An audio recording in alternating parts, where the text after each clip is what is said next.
Committee on Agriculture, Nutrition, and Forestry will come to order, and good morning. Welcome to today's hearing on digital assets. This is such an important hearing today, and thank you to Ranking Member Bozeman and his staff for working so closely with us on this important bipartisan hearing. Welcome to Chairman Benham and our witnesses, and we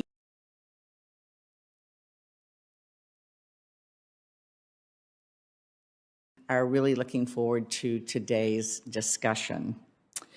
13 years ago, Bitcoin was introduced to the world as a new form of digital money that people could exchange online without going through a bank. This novel technology aims to democratize our financial system and offer new tools for those who do not have access to traditional banks and reliable currencies. Since then, thousands of digital assets, as we know, sometimes called cryptocurrencies, have sprung up. Unlike traditional fiat currencies, however, cryptocurrencies are not backed by the full faith and credit of a central bank. And wild swings in value can make digital assets a risky form of payment and unreliable store of value. Given its instability, you can't reliably use Bitcoin or other digital assets to pay your mortgage or other everyday purchases. This is not to say that digital assets are without promise. Every American, whether or not they have a bank account, should be able to send money to their loved ones quickly and easily. And our financial markets should be accessible to the average investor, not just the wealthy. It's worth pursuing technology that will make the financial system work for everyone. But to truly work for everyone, we need to ensure appropriate protections. Americans are buying and selling digital assets using online exchanges, many of which are unregulated or not held to the same standards as traditional financial institutions. This poses unacceptable risk to consumers and could lead to instability in our financial markets. Fraudsters have already stolen billions of dollars in assets, leaving customers with no recourse. And some platforms fail to prohibit abusive activities like insider trading. Last month, we saw the value of digital assets plummet, wiping out more than $1 trillion in wealth.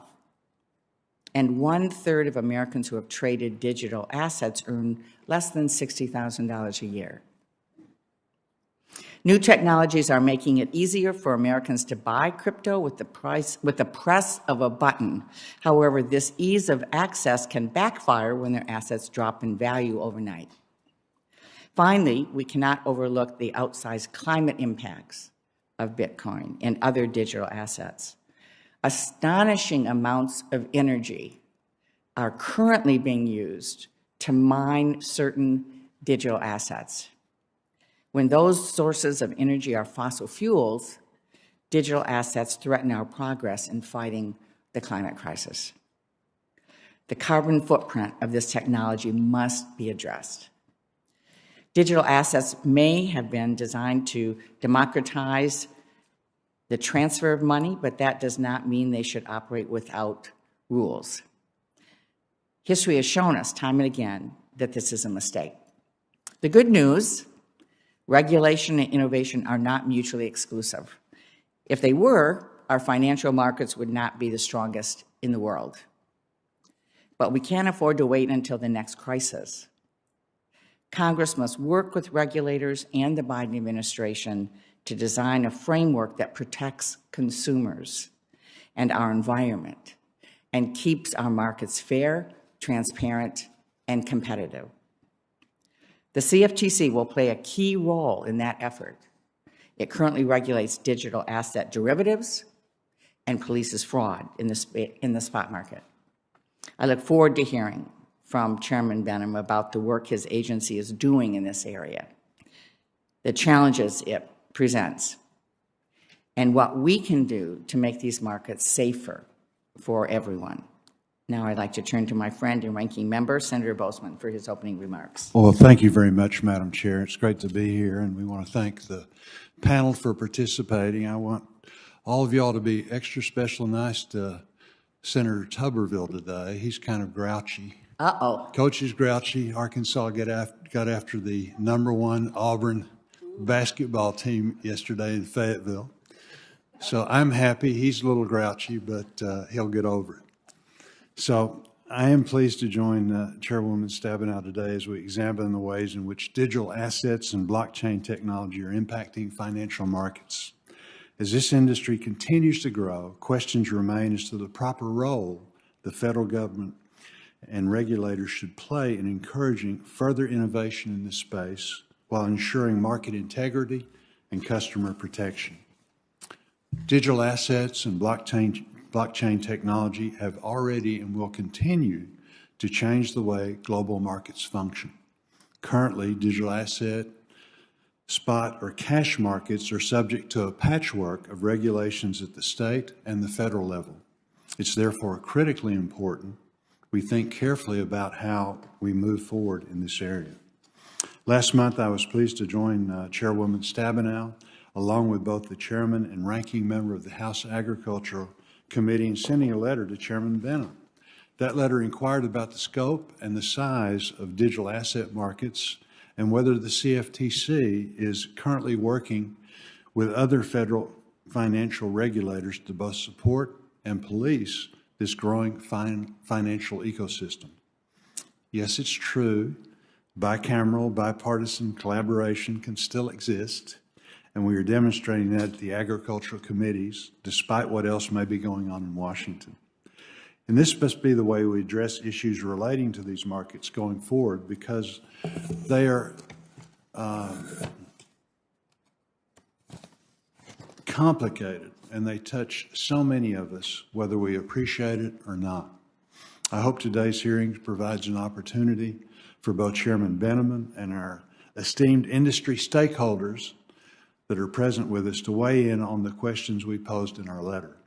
I also believe today's hearing is important because it begins addressing the growing calls for Congress and regulators to work together to provide market participants certainty over which digital assets are securities versus commodities. Further, we need to assess whether expanding the CFTC's regulatory footprint to overseeing digital asset commodity spot markets is possible or prudent. I'm confident the CFTC can rise to the challenge to be the right fit for an expanded role in digital asset spot markets. However, it's imperative that as Congress weighs legislative options, we make certain to include exchanges, consumer protection advocates, and other market participants in the discussion to ensure that the rules and regulations work for all stakeholders. The digital asset market has grown to nearly a $2 trillion global market. That's a staggering number and one which demands our careful consideration. It is unquestionable that digital assets will continue to play an important role in the global economy for years and decades to come. In closing, I believe it is imperative, and both Congress and regulators alike work with the industry and academia to further educate ourselves about these markets. And as we develop laws and regulations establishing guardrails and rules of the road for market participants, we do so in a transparent and clear manner so everyone knows what those rules are. Thank you, Madam Chair. I look forward to today's discussion, and with that, I yield back. Well, thank you very much, and welcome back, Chairman Benham, and congratulations on your unanimous Senate confirmation. You're no stranger to the Agriculture Committee, as we all know. Chairman Benham has extensive experience with financial and agricultural markets. During his tenure as a CFTC chair and commissioner, he has been on the forefront of issues critical to global market stability. Chairman Benham was one of the first financial regulators to ring the alarm on the climate crisis. He's created a dedicated climate unit at the agency, focused on addressing the significant risks climate change poses to the financial system. The CFTC also has significant experience regulating digital asset derivatives and prosecuting fraud and abuse in digital asset markets. Given the increasing size and scope of the market for digital assets, many of which are commodities, we are looking to the CFTC to advise us on how to best protect consumers and markets. So I look forward to getting your perspective, Mr. Chairman, on the benefits and risks presented by these emerging technologies and the role of the Commission in regulating this market. So I will turn it over to you for opening comments, and then we'll look forward to questions. Mr. Chairman. Thank you, Chairwoman Stabenow. Good morning to both you, Chairwoman Stabenow, Ranking Member Bozeman, and members of the committee. I'm honored to appear before you today for the first time as Chairman of the Commodity Futures Trading Commission.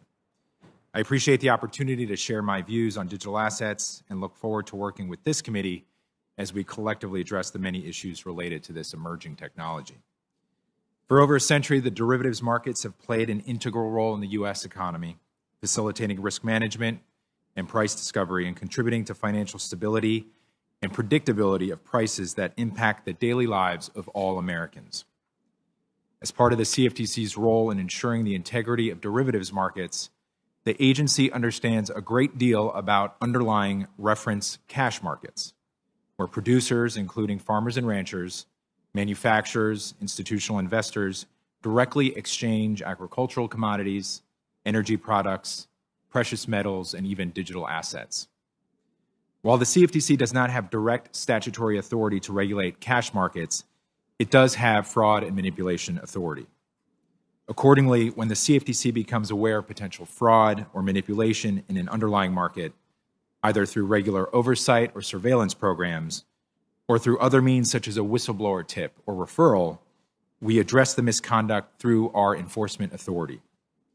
This is not to diminish the fact that many cash commodity markets benefit from federal oversight. However, the digital asset market, which at present is most directly supervised through state money transmitter licenses, is unique and presents many novel issues for the CFTC, given our limited authority to police these volatile markets. In fact, there is no one regulator, either state or federal, with sufficient visibility into digital asset commodity trading activity to fully police conflicts of interest and deceptive trading practices that impact retail investors. Although the CFTC's core responsibility is regulating the commodity derivatives market, there are several unique elements of the digital asset commodity cash market that distinguish it from other cash commodity markets, suggesting it would benefit greatly from more CFTC oversight. A few examples. Unlike most cash commodity markets, the cash market for digital assets is currently characterized by a high number of retail investors, mostly engaged in price speculation. Many investors regularly take on high levels of leverage when trading, leading to heightened price volatility, often exacerbated by cascading liquidations during price downturns. Most investors in the cash market entrust their digital assets to the platforms upon which they trade, failing to differentiate this type of custody arrangement from that offered by traditional regulated banking industry participants. I believe these unique characteristics, combined with the growing size and customer, operational, and potential future financial stability risks associated with the cash market, necessitate a proactive federal regulatory approach to ensure that the standards that American investors have come to expect from our financial markets are equally present in digital markets. If in fact the future global economy holds a place for digital assets, tokenization, blockchain technology, decentralized finance, and other elements of the fintech ecosystem, then the need to uphold American leadership and stewardship of this technology is clear. The digital asset industry in the U.S. does not fall under a single comprehensive regulatory regime. Instead, the CFTC and other federal agencies and state regulators have all been responsible for collectively establishing the existing and very incomplete regulatory environment. Since 2014, the CFTC has been aggressive in using its limited fraud and manipulation authority in the digital asset space. The CFTC has brought nearly 50 enforcement actions, overseen an increasing number of registrants offering digital asset-based derivatives products, and establish dedicated internal functions to stay abreast of the technical innovations fueling this market. However, many challenges remain, and the digital sector now demands more and more of the CFTC's attention and time, which I believe necessitates additional resources to adequately address these issues and risks. The CFTC is well suited to play an increasingly central role in overseeing the cash digital asset commodity market.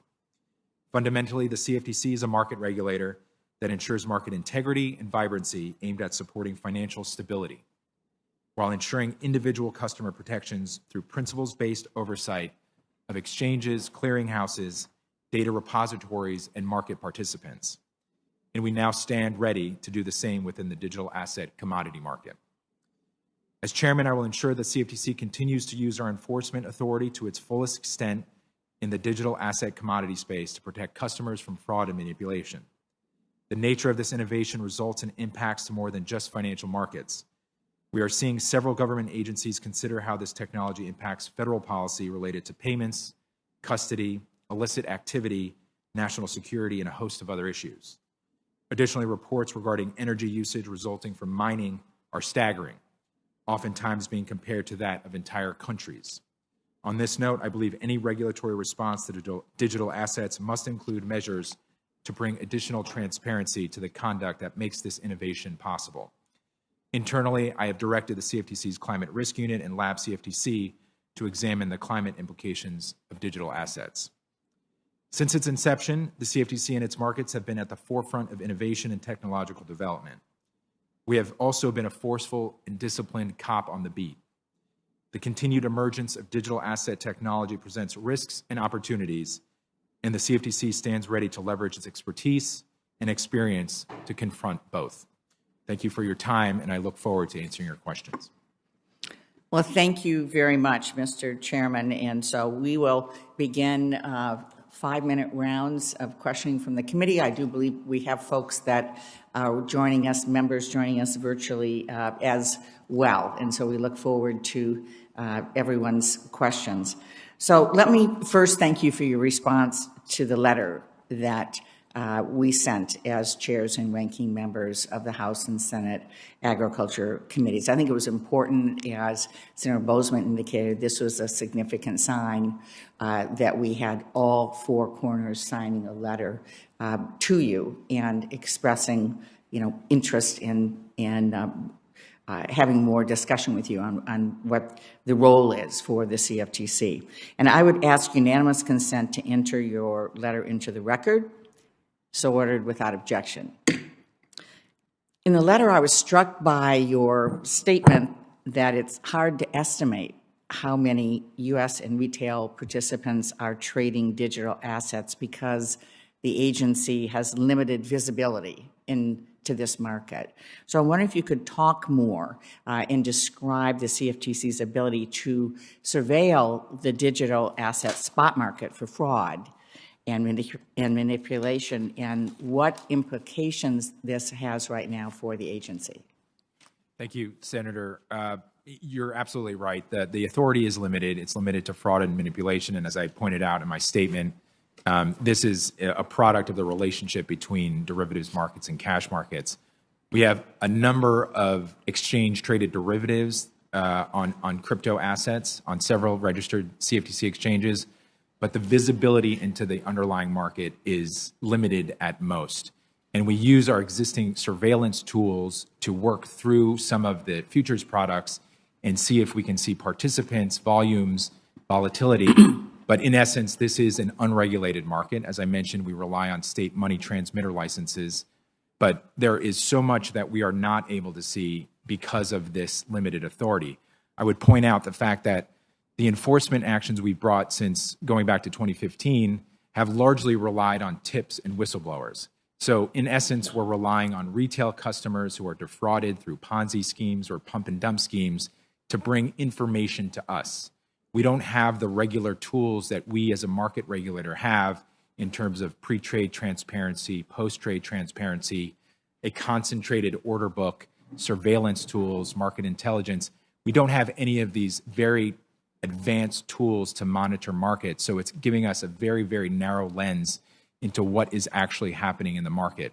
And this is why I think, as you contemplate more regulatory authority for the CFTC, bringing this market into the light, so to speak, and more transparency will only allow us to see what's going on underneath the hood. I couldn't agree more. This is very concerning to me at the moment of, the lack of transparency and ability to see what's happening. We're seeing an explosion also of advertisements marketing crypto assets to retail investors. And it's getting easier to buy and sell digital assets through apps on our phones. I'm concerned we're not doing enough to educate people about the risks of trading crypto assets, particularly under the scenario that you're describing in terms of limited oversight. What should Congress consider in terms of customer protections as these technologies reach more people? Thank you, Senator. I would say, at the onset, we're doing what we can with what we have. And in terms of customer protections, we're using our Office of Customer Education to put out brochures and pamphlets and mailings and alerts about some of the fraud and manipulation that's occurring, but also some of the risks that are involved with digital assets. But more importantly, and to more directly answer your question, the single best action that Congress can take to address customer protections is bringing a regulatory structure to this market. Not like any other market, whether it's securities or derivatives, market structure tends to be pretty singular in scope in the sense that, as I mentioned earlier in your previous question, if we can embed pre-trade transparency, post-trade transparency, which is reporting, having this concentrated order book where we can see bids and offers, and then having rules of the road for execution, for custody, for clearing, and for settlement, these are the main foundations and pillars of a well-functioning, transparent market. And in essence, the repercussions and the consequences of this are customer protections. It's visibility, it's information flow, so investors know how they're allocating their capital, and they can feel confident that as a regulator, we have enforcement authority and the rule of law to back us up if there is continued fraud or manipulation or anti-competitive behavior. Thank you. Listening to you and what, from a consumer standpoint, as well as everyone involved in the market, but from a consumer standpoint, looking at what needs to be done to create the protections and so on. Does the CFTC have the resources necessary to take on an additional responsibility with respect to the digital asset market? Senator, the short answer is no. I can't precisely put a number on it, but I have thought about this quite a bit in the past few months. And I think the best sort of benchmark to think about is what the CFTC went through in the past 10 years after the financial crisis. As you know well, this committee gave authority to the CFTC to regulate the then over-the-counter derivatives markets. We now have brought swaps onto exchanges with a series of regulatory changes that have brought, again, pre-trade transparency and post-trade transparency to the swaps market. And just looking at numbers, in 2011, our budget appropriation was about $200 million, and now we're just slightly over $300 million. So depending on the size of the registrant pool that we may get if you were to authorize regulation of digital asset commodities, I would think at a minimum that $100 million mark is probably a starting point to look at as a reference. Thank you very much. Senator Boozman.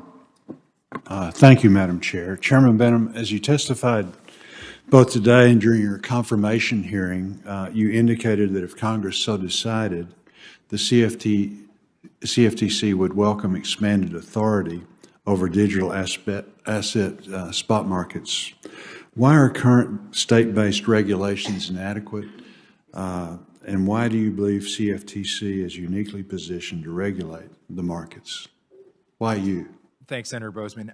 I'll tell you, as a former investigator at the Bureau of Securities in the New Jersey Attorney General's office, I will be the biggest advocate of state regulators within financial markets.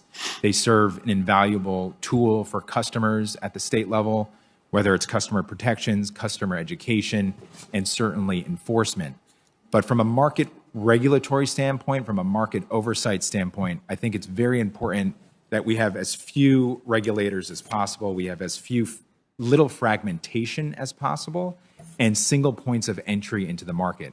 Fragmentation will likely create price dislocations. We'll have different sets of rule books, which could, in the end, create risk for investors. So as we think about the role and the coordination between state and federal, I think there's a strong place for that.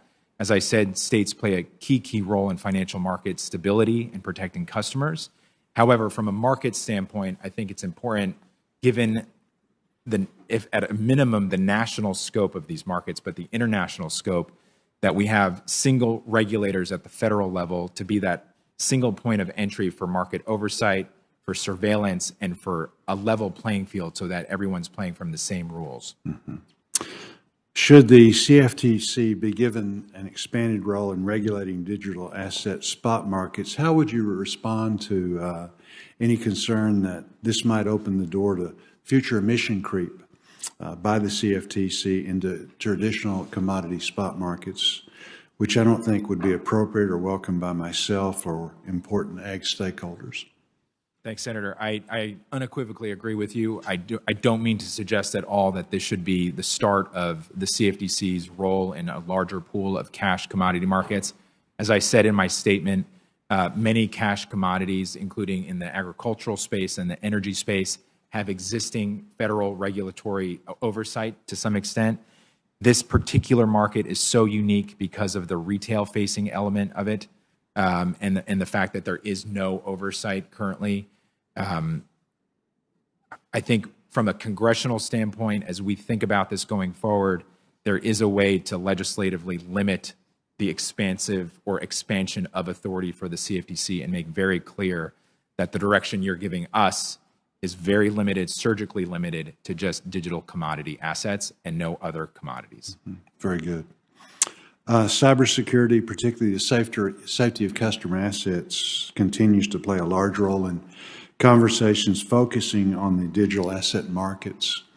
If the CFTC is given more regulatory authority over spot markets, what cybersecurity and customer protection measures could help combat vulnerabilities we've observed in this space? Thank you, Senator. One of the things that I've been most impressed about as both commissioner and chairman is the role that we play collectively within the whole government in terms of cyber risks. We certainly take cues from agencies across the federal government, most notably DHS. We work together. We have a lot of partnerships to make sure that we're using the same tools and resources to the extent that we can root out cyber threats. I don't think this would be generally different if you were to give us more authority over the digital asset space in terms of our coordinating effort. One of the things that does concern me in terms of our current authority, as you pointed out, there just seems to be frequent thefts, cyber attacks that are causing, coins moving around in significant numbers. We would have to think about the relationship of the CFTC to third parties and the relationship between the registrant and whoever it relates to or enters into a contract with. This is synonymous to a third-party vendor. I think we'd be, as we think about potential legislation, ensuring that we have the right amount of authority to look through just the direct registrant and not necessarily only skim what cyber protections or what principles that registrant might be using. Those are risks that I think we'd have to be very cognizant of addressing given the nature of the technology and its international nature as well. Thank you. Thank you, Madam Chair. Thank you very much. We will now turn to Senator Tuberville. Thank you very much. Chairman, good to see you back. Congratulations on your confirmation. I appreciate your reply to my letter on the need to include state securities, regulators in the digital asset working group. Thank you very much for that. I also appreciate you taking time to meet with the leadership of the Alabama Securities Commission, which I understand you'll be doing later this month. As you know, state regulators have valuable insights to offer. Question, we've got to make sure the dollar remains the world's reserve currency. Do we need to develop a digital dollar to do that?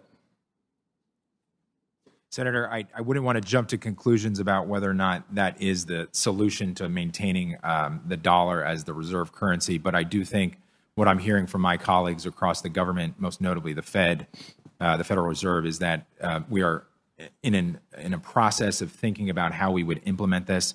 This is as you would imagine, no simple task, but as with all of this technology, we'll need to be very deliberate and cautious as we implement this technology into the traditional financial system. So I certainly support the efforts that are being made. I think the approach and strategy is correct, but I don't think we should rush to anything at this time.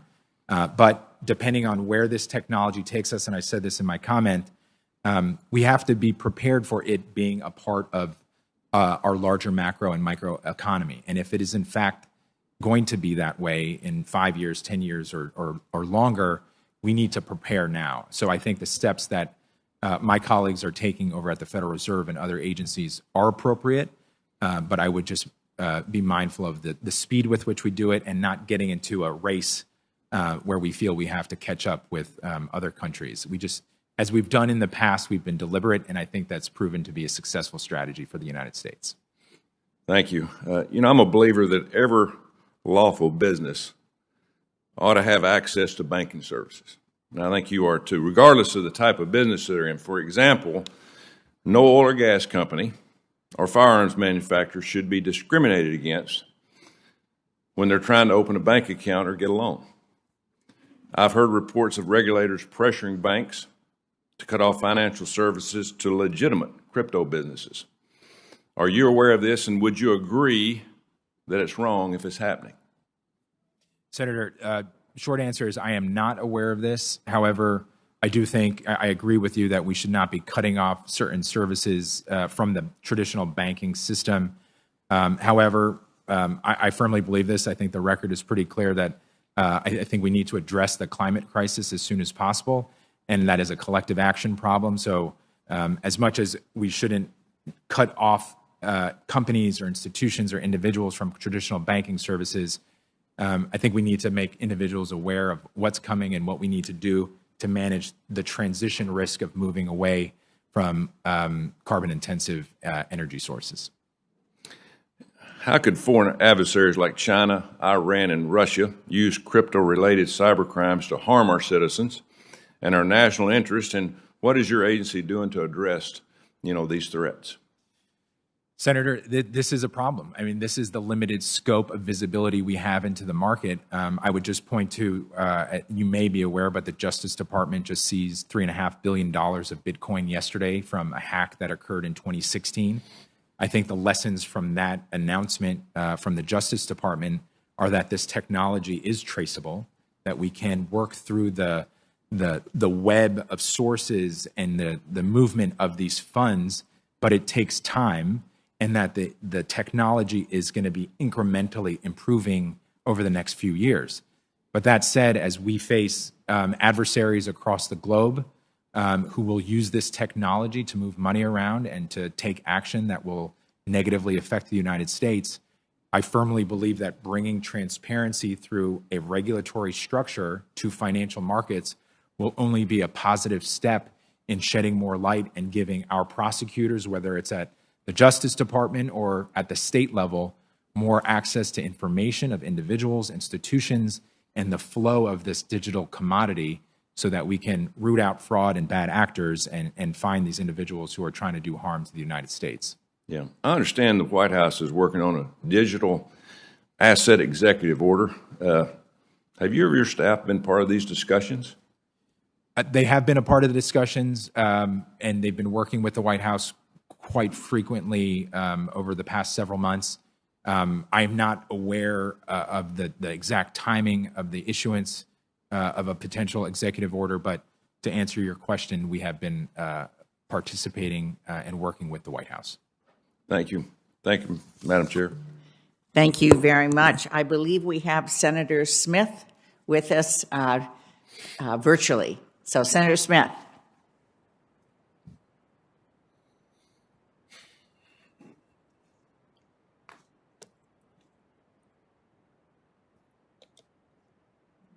We shall see. Senator Smith, are you with us? Speaking of technology, digital technology. We will come back to her, and at this point, we will go to Senator Marshall. Well, thank you, Madam Chair. This morning, I'm sitting here between an Auburn Tiger and an Arkansas Razorback, and I just wanted to congratulate both those teams and remember why we celebrate the thrill of victory and the agony of defeat, and what a great blessing it is to have college sports. So congratulations to both of those teams. A great game last night. Madam Chair, if I could, I just wanted to publicly request that we get Secretary Vilsack in front of us sometime. I'm certainly concerned. I think we have some questions that America want to ask him about. Back home, the price of fertilizer is certainly an issue. And we'd like to ask Secretary Vilsack's opinion on that, and how is that going to impact the SNAP budget. The 30 by 30 program certainly has farmers back home alarmed, so we'd love to have him in front of us sometime. Happy to offer an invitation, Senator Bozeman, and I will work on that. Thank you so much. Chairman, welcome back to the committee as well. As I've been allowed to travel and meet some folks in foreign countries and leadership and visit our embassies, every one of those visits at some point in time talks about their concerns about cryptocurrencies. Specifically how it's being used in human trafficking and drug running as well. So that's the bad news. The good news is we've been meeting with companies like Coinbase, who are purchasing CFTC-regulated exchanges to voluntarily be regulated. And a little bit of background in the banking industry, I always want to know, who is our customer? So specifically, what would the CFTC's role being in help regulate a company like Coinbase? Or, how do we ensure that we know who our customers are right now, and what does that look like going forward to you?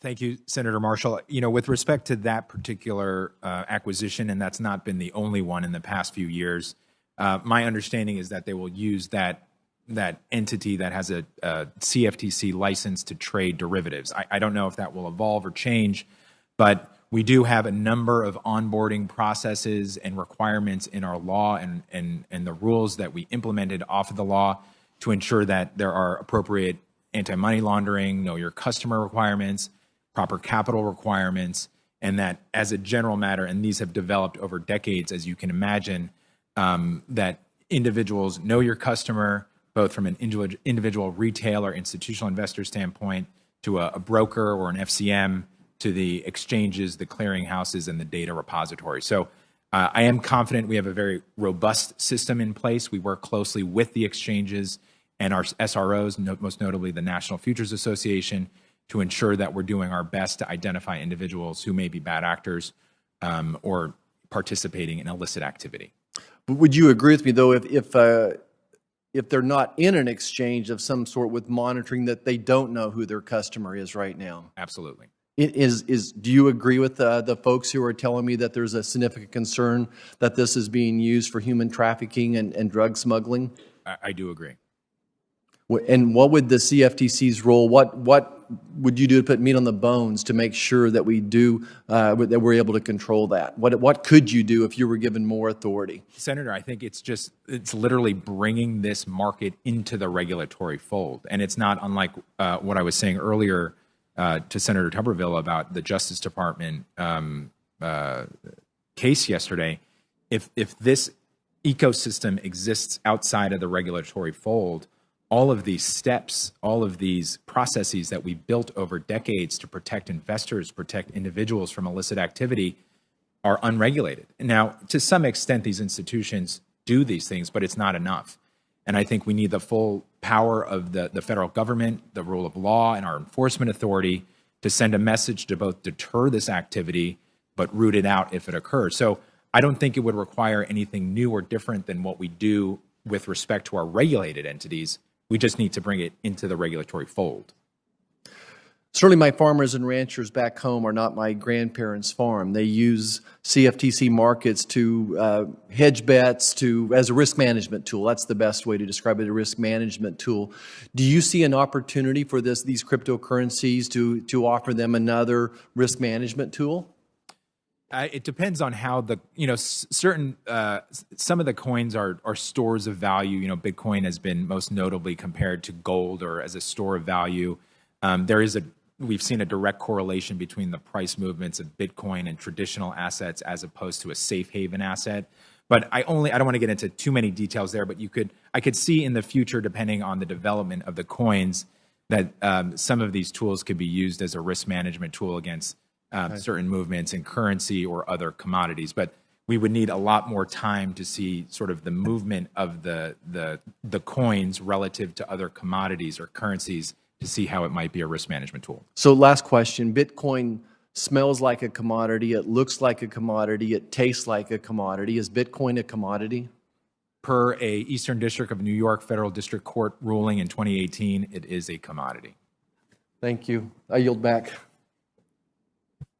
Thank you very much. I'll now turn to Senator Gillibrand, who I believe is with us virtually, and then we have Senator Hoeven, who's with us virtually, and then Senator Klobuchar is here. So, Senator Gillibrand. Hi, Madam Chairwoman. Mr. Benham, I understand that cryptocurrency exchange markets differ from many commodity markets that the CFTC oversees, in that unlike commodity markets for grain or oil, for example, cryptocurrency exchange markets often welcome individual retail investors. I'm glad to see that these new opportunities will be open to everybody and not just institutional investors. But given this fact that many everyday Americans will become involved in this emerging financial market, I want cybersecurity to remain a priority as we promulgate regulations. Cyber attacks have become a major threat throughout the world and could result in massive swings in valuation, lost intellectual property, or significant market disruptions through hacks or other targeted cyber attacks. How do you view the Commission's current ability to effectively oversee the marketplace and prevent cyber attacks? Thank you, Senator. We simply don't have enough authority to oversee the cash, commodity, digital asset marketplace. I think both regulators and customers would benefit from a traditional market structure, one that we have implemented on the derivatives markets, and that's not dissimilar to what we see on the security side. But more importantly, the marketplace, the institutions, the technologists would benefit from it too. So I do think customers would benefit greatly, as I've said before. Transparency would be brought into the marketplace, and individuals who wanted to allocate capital towards digital assets would benefit from the security, the safety, and the comfort of knowing that these are regulated markets with the rule of law and enforcement authority behind it, so that if there are bad actors, which there always are, those individuals or institutions will be held accountable for their actions. In terms of I hear you saying, I hear you saying that you don't have the authority to do this. If you did have the authority, can you elaborate on whether CFTC has the ability to manage and guard proprietary information? And what steps, if any, can we in government take to prevent cyber attacks in this sector of the economy if you did have the authority? Senator, it's no different than what we do right now with respect to derivatives markets. We take private information and confidential information very carefully. We handle it very carefully, but it is a critical element of our surveillance tools as we overlook a very broad market. And we interact with market participants and registrants regularly to ensure that the steps we're taking to protect information, whether it's PII or data or market information, is held confidential and is held in a safe place. I do think that this technology poses new challenges and new risks, given the nature of it vis-a-vis traditional markets. But these would be questions that I would certainly welcome the opportunity to talk to you about, so that we could see a reduction, hopefully, in these cyber attacks and thefts, which unfortunately happen all too often. But we need to bring this technology and this market into a regulatory fold at a minimum to start reducing some of these risks that exist, and then take progressive steps forward to ensure that we're, if not ahead of the game, at least moving with the marketplace, which, as you know, moves very quickly. Yes, and I appreciate your answers, but you aren't answering the fundamental question of whether you have the ability to guard proprietary information and deal with cyber attacks in this sector, given the differences between your current regulatory framework. So it's a very specific question. Do you have the ability and the competency to manage the market for proprietary information, but also prevent cyber attacks in the sector? And if your answer is you don't know, that's fine. I just want to know, do you have the technical expertise and ability to guard cyber markets? I sit on the Intelligence Committee and the Armed Services Committee. Being able to subvert and prevent cyber attacks is difficult for every industry. But as you are critical infrastructure, I'm really pushing down on, do you have the technical capability to do this if we give you the authority? The answer is no, we don't have it, because this is That not. is what I wanted to know. Thank you. Okay. Given how resource intensive the cryptocurrency mining process is, I'm particularly interested in promulgating regulations that are consistent with our goals to stem climate change. There is a company in my home state that recently reopened a power plant. That plant used to be used to meet demand surges, but this company has connected it to a natural gas pipeline and is planning to greatly expand its historical operating capacity, using it to generate electricity for their cryptocurrency mining operation. How can we make sure that the correct incentives or regulations are in place so that we can simultaneously support the growth of this new technology without sacrificing the important work we are doing to stem climate change? So as I mentioned in my statement, I've asked the Climate Risk Unit, which is a group of staff that I formed last year, to look into this issue and see if we can come up with policy directives or ideas for you to consider, as well as the agency. I've also asked staff within Lab CFTC, which has been our sort of innovative hub for the past few years, to think about this issue. We've been engaging with stakeholders and asking them to bring us ideas. My gut reaction, without having a conclusive set of ideas to you, but I look forward to bringing those to you, is that something that has served markets well are disclosures. Disclosures in both the derivatives markets and securities markets and all other financial markets. If we can continue to raise awareness about this very staggering issue and let end users and consumers know what is happening and the disproportionate demand and need for energy as it relates to mining Bitcoin or other coins, those bits of information, that type of information, that disclosure will hopefully create incentives to move market participants and stakeholders away from that method of mining and towards either renewable energy sources and, most importantly, away from carbon-intensive energy sources. Thank you so much. Thank you, Madam Chairwoman.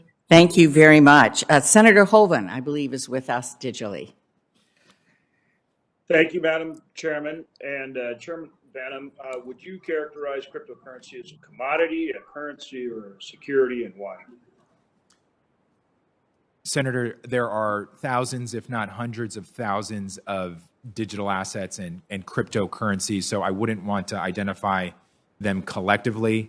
There are certainly a large number of coins that are commodities, including two of the biggest, which are Bitcoin and Ether. But given the vast number, there's no doubt in my mind there are also security coins. This is a big, big issue, and one that I think we collectively should work on as we think about a regulatory environment, if at all, is to draw very clear, distinct rules of the road of what might constitute a commodity versus what might constitute a security. So should there be a lead agency for regulating cryptocurrency? I don't think this will be any, from a market's perspective, I don't think this issue that we're facing is much different than what the CFTC and most notably the SEC have faced for the past 40 to 50 years. There are futures that are regulated by the SEC, a bulk obviously being regulated by the CFTC.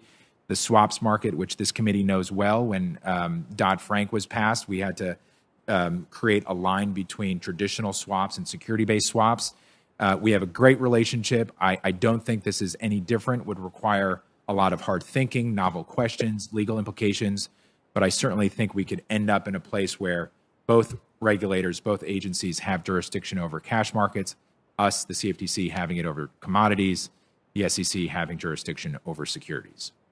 So CFTC, SEC, Treasury should all be regulating cryptocurrency in different ways as they do in other financial markets. Well, so from a market's perspective, the only market regulators we have within the federal government are the Commodity Futures Trading Commission and the Securities and Exchange Commission. So I would very clearly say those would be the only two market regulators over digital asset markets. But naturally, given the vast number of issues, whether it's illicit activity, national security issues, trade, and any number of issues that will emerge if this technology continues to take root will require an all hands on deck effort by the government because it implicates expertise from different agencies. What should Congress be doing right now in terms of legislation to help make sure that the right regulatory oversight structure is in place as this industry develops? Senator, given our limited authority, which I've mentioned before, is very narrow to fraud and manipulation in cash markets, my recommendation to you and your colleagues is that we need authorization and a regulatory structure over cash digital assets. That will not be structurally much different than the current markets that we oversee. There will obviously, like I said earlier, be novel issues and questions we have to ask around custody and settlement, given the digital nature of these assets.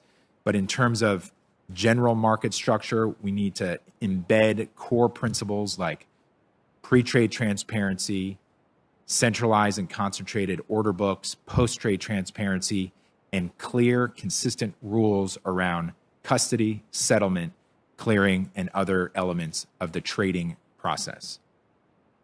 Given the newness and the complexity of cryptocurrency, is there an understanding in terms of how that should be done and what it should entail?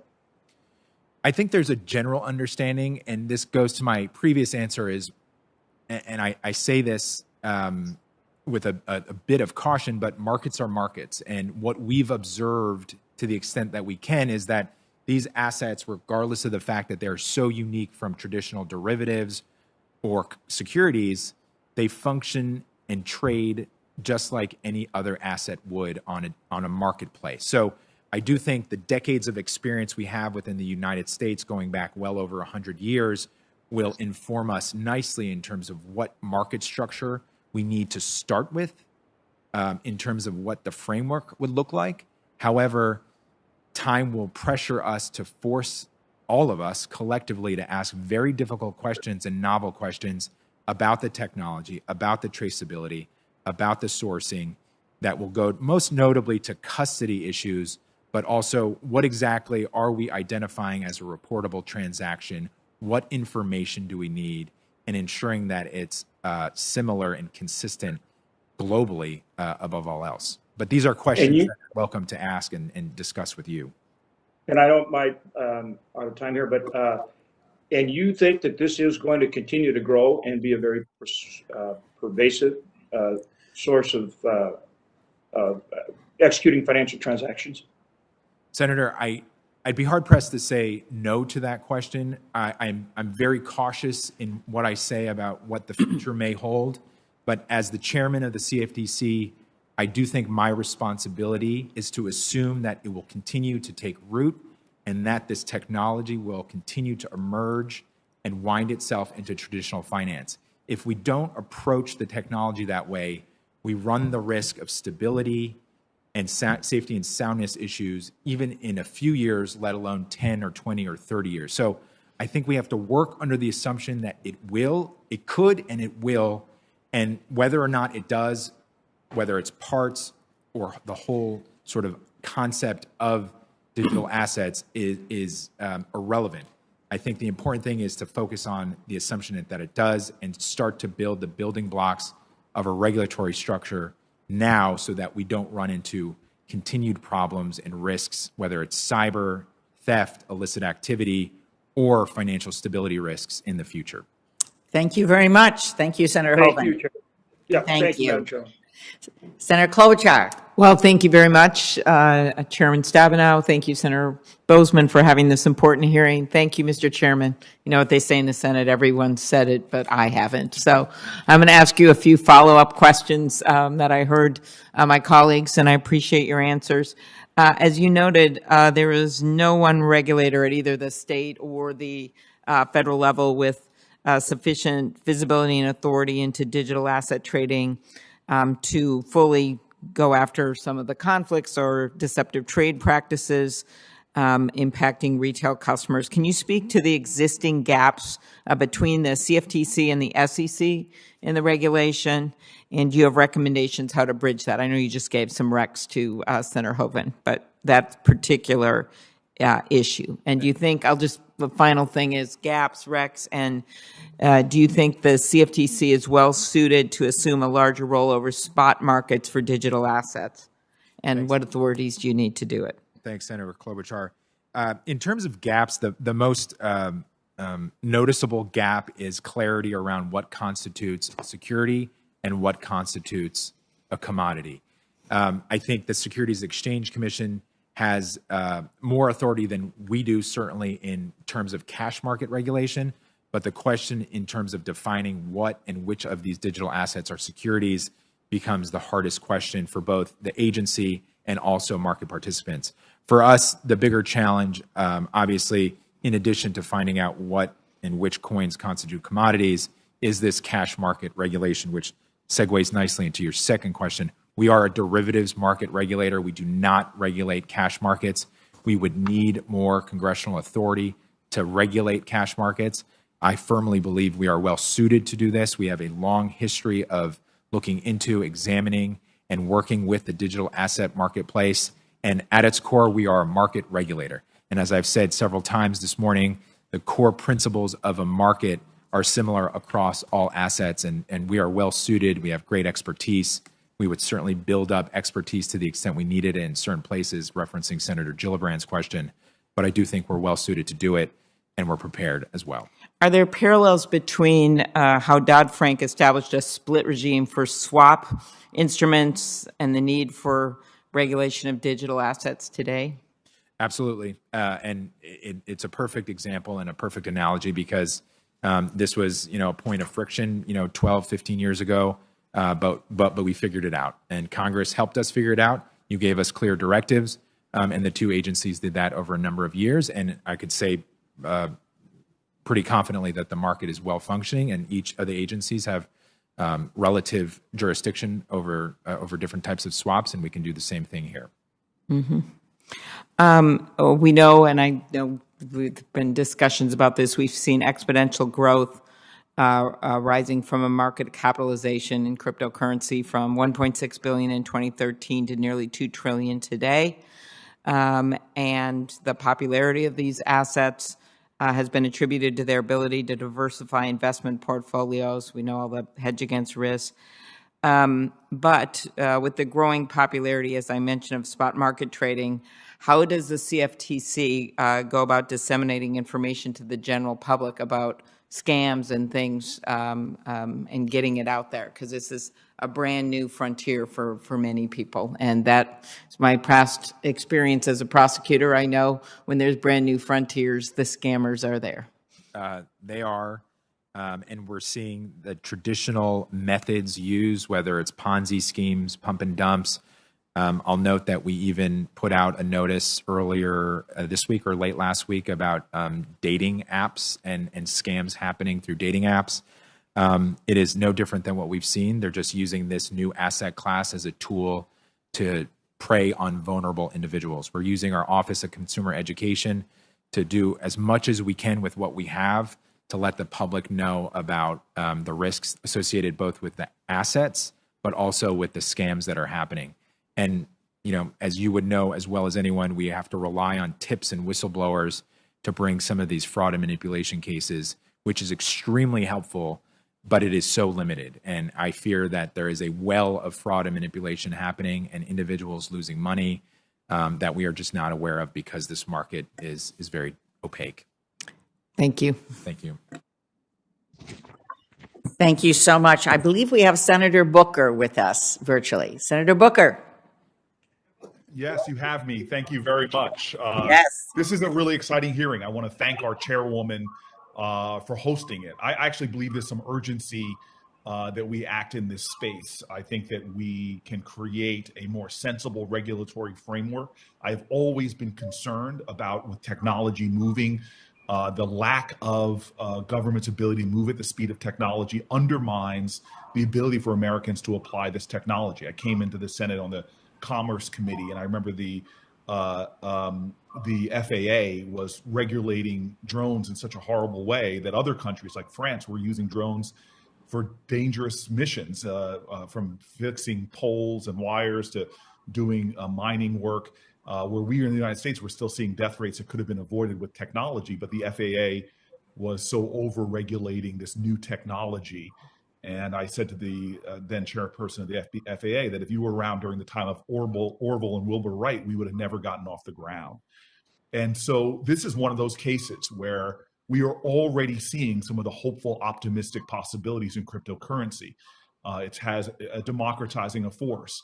Minorities are overrepresented in using that, and obviously it represent with traditional banking are underbanked traditionally. And so for me, this disintermediation possibilities, the democratizing possibilities offer a lot of hope, but I do think this committee has a bit of some urgency to act in this space and create some frameworks and guardrails to protect against the things some of my colleagues have already brought up, like fraud. And so I'd like to ask the chairman right away, what makes you hopeful and optimistic in this space, one, and then two, can you state quite clearly, because I believe you are, this agency is, why is this the best agency to provide that needed framework and the right regulation to allow this space to potentially thrive and achieve that vision that you might have about the possibilities of this area? Thank you, Senator Booker. Answering your first question about my optimism or what the technology holds, I don't view this any differently than the series of milestones we've seen over the past 100 years in terms of technological development. And this is creating a potential avenue for quicker, better, more efficient access to capital and the transfer of value between individuals at a peer-to-peer level. We have to be very careful and cautious and deliberative as we approach this technology, as you pointed out, both from a regulatory standpoint, but I think from a market standpoint. There are shifts in terms of market structure and how folks access capital and how they transfer capital that disintermediate the guardrails that have been built up over decades to protect customers, whether it's AML, money laundering, or know your customer, and other very, very beneficial attributes of our financial system and the guardrails that have been built up over time. So I think this is naturally just the next step. It provides a lot of opportunity for our country to take a leading role, but we have to be deliberate and cautious as we approach it and be patient so that we do it right and that we don't have any unintended consequences. Regarding your second question, I'll just lean on the fact twofold is one, we are a market regulator. We've been doing this for many, many years. And regardless of the fact that we oversee derivatives assets, we know market structure, we know surveillance, we know enforcement, we know the core components and foundations and pillars of what makes markets work, what makes markets transparent, and most importantly, what protects customer money. And we will continue to use that as the foundation to push forward on a potential marketplace, a regulated marketplace for this technology. The second element of that question or response to your question is we have been uniquely exposed to digital assets for over 5 or 6 years, which doesn't seem like a lot of time, but relative to other agencies is actually quite long. And it is because of our role as a commodity regulator, because of the emergence of regulated futures products that reference digital assets. It's the creation of our lab CFTC many years ago. And then as Senator Marshall mentioned earlier, it's what we're seeing in the marketplace in incumbent digital asset companies starting to purchase traditional CFTC entities or licensed entities. So I think we are well positioned. We have a lot of experience. We have great enforcement lawyers, surveillance attorneys, market intelligence experts. And I think we are a few steps ahead and ready to run with this if that's what this committee and Congress desires. Well, I appreciate those sage and wise words from another bald New Jerseyan. I do just want to say thank you again to the chairwoman. I do believe we really need to move quickly to control for some of the worries that we have, but also to seize upon a regulatory framework that will help this. As I said earlier, if you just look at the demographics, it's already having a bit of a leveling field. This is a area where 16% of all Americans are involved in crypto, and that's growing. But already you see 18% of African Americans, 20% of Latinos, You see the majority of crypto owners don't have college degrees and they're engaging in this space. I just think this is a time for us to act quickly. And I'm excited to do that in a bipartisan way through this committee that I believe has real jurisdiction in this space. Thank you, Chairwoman. Well, thank you, Senator Booker. And we do have a real bipartisan opportunity to do something I think is important and urgent at this time. So thanks very much. I'm going to say thank you, Chairman Benham, and I know we have other members that will be submitting questions to you in writing. As usual, there are multiple hearings going on today at the same time, but much interest in working with you and getting your thoughts on an area that needs a lot of thoughtfulness and careful discussion about how to move forward. So thank you very much. Look forward to working with you. I'm going to call forward our next panel. We have 4 witnesses who we are anxious to hear from. And I am going to also just indicate that, as usual, we are going to be running up against some votes that are scheduled to start at 11:30, 2 votes.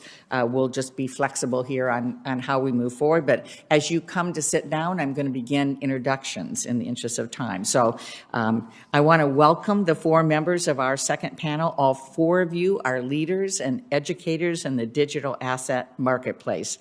And we look forward to hearing from you about this market, including the current regulatory landscape as we consider what the future might look like, should look like. First of all, Ms. Sandra Rowe, CEO of the Global Blockchain Business Council.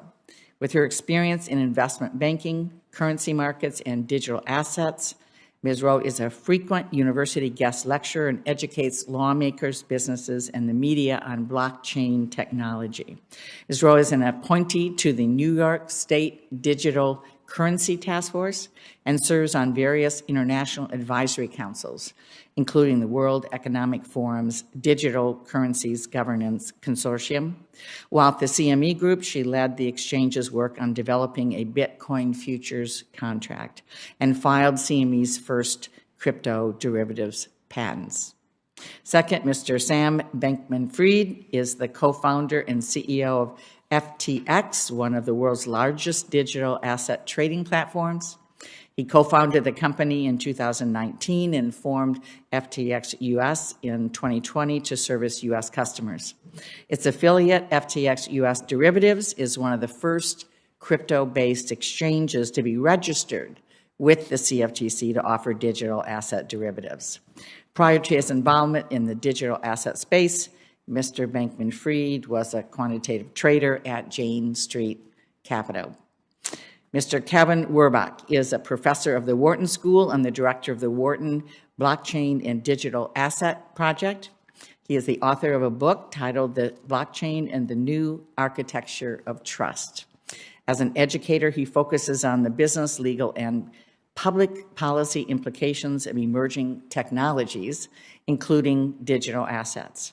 Mr. Werbach participated in the development of technology policy initiatives as part of the Obama administration's presidential transition team. And he served as counsel for new technology policy at the Federal Communications Commission. And now I'm going to turn to Ranking Member Bozeman for our 4th witness introduction. Thank you, Madam Chair. It's a pleasure to introduce Ms. Perry Ann Boring. Ms. Boring is the founder and chief executive officer of the Chamber of Digital Commerce, the world's largest trade association representing the blockchain industry. The Chamber's mission is to promote the acceptance and use of digital assets and blockchain-based technologies, working with policymakers, regulatory agencies, and the industry. The Chamber advocates for a pro-growth environment that fosters job creation, innovation, and investment. Perry Ann was named one of America's top 50 women in tech by Forbes and one of the 10 most influential people in blockchain by CoinDesk. She appears regularly in the financial media to share insights on digital asset and blockchain innovations and is an active participant in public policy discussions. Prior to forming the Chamber, Perry Ann served as a television anchor for an international finance program that ran in more than 100 countries and reached over 650 million viewers. She began her career as a legislative analyst in the U.S. House of Representatives, advising on finance, economics, tax, and healthcare policy. Thank you again for joining us today. Well, thank you again to each of you. You clearly have tremendous amount of experience and knowledge in this space. And so we will ask each of you to give 5 minutes of opening testimony, and then we will go to questions, and we'll start with Ms. Rowe. Thank you. Thank you, Chair Stabenow, Ranking Member Bozeman, and members of the committee. Thank you for inviting me to testify.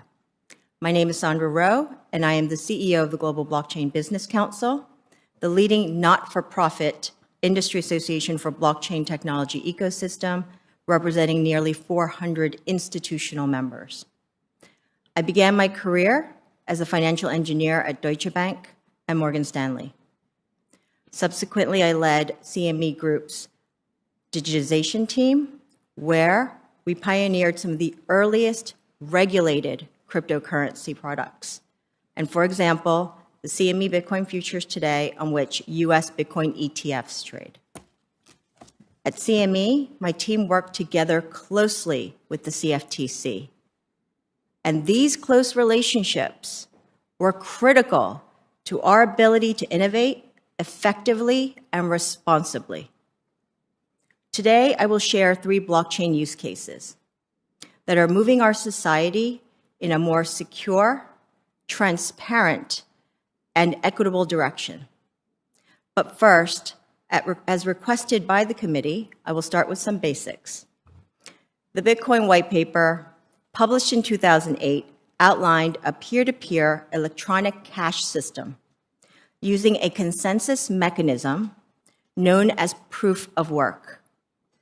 On the Bitcoin ledger, transactions are arranged in consecutive blocks. Simply put, proof of work requires members of a network, known as miners, to solve a mathematical puzzle to secure the network.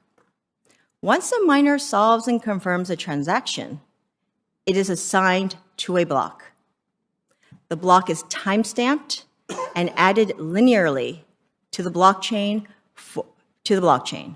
For this work, the miner that first solved the puzzle receives compensation in the form of a block reward. Since Bitcoin's creation, a variety of other consensus mechanisms have been created. Most popular among them, something called proof of stake. Proof of stake is a consensus mechanism where users often offer their digital assets as collateral for a chance to validate a transaction. It is estimated that the energy required to participate in a proof of stake network is roughly equivalent to the energy required to operate a home computer. Each consensus mechanism has benefits and drawbacks.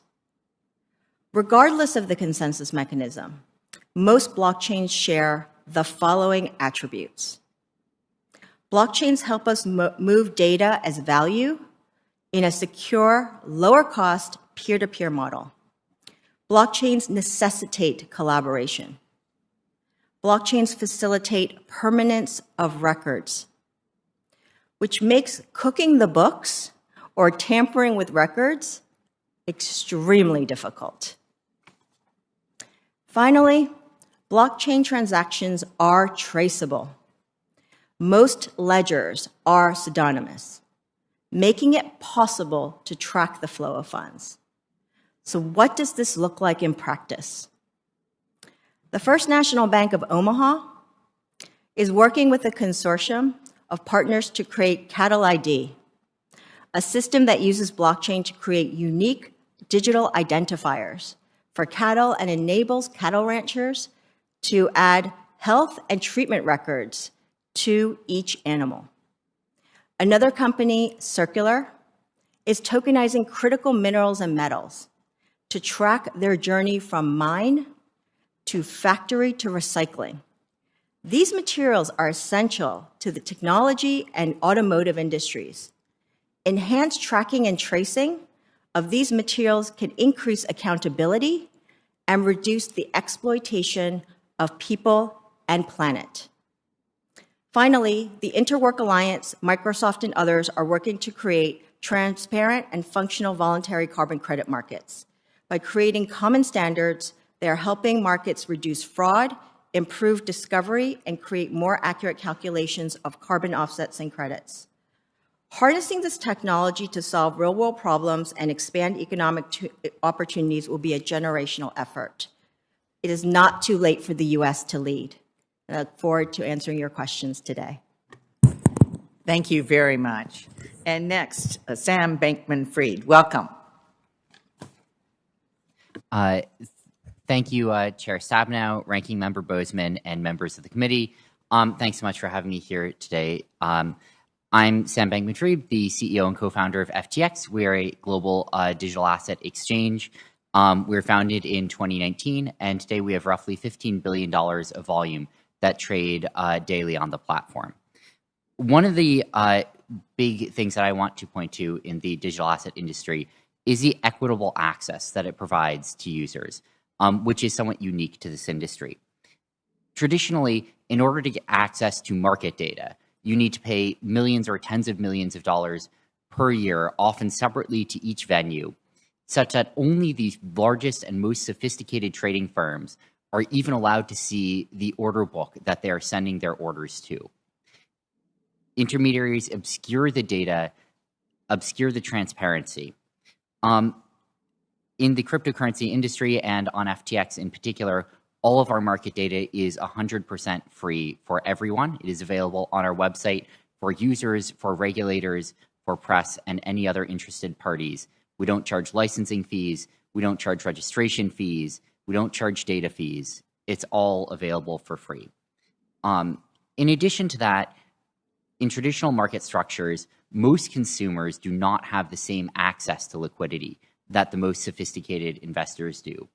While the largest trading firms can go straight to an exchange, sending orders directly into the best price matching engine, most consumers are forced to go through many different intermediaries, each of which add latency, increase fees, reduce transparency, reduce the flexibility of the orders that they can send, and result in a very different market structure and a less favorable market structure that the less sophisticated members are allowed to access.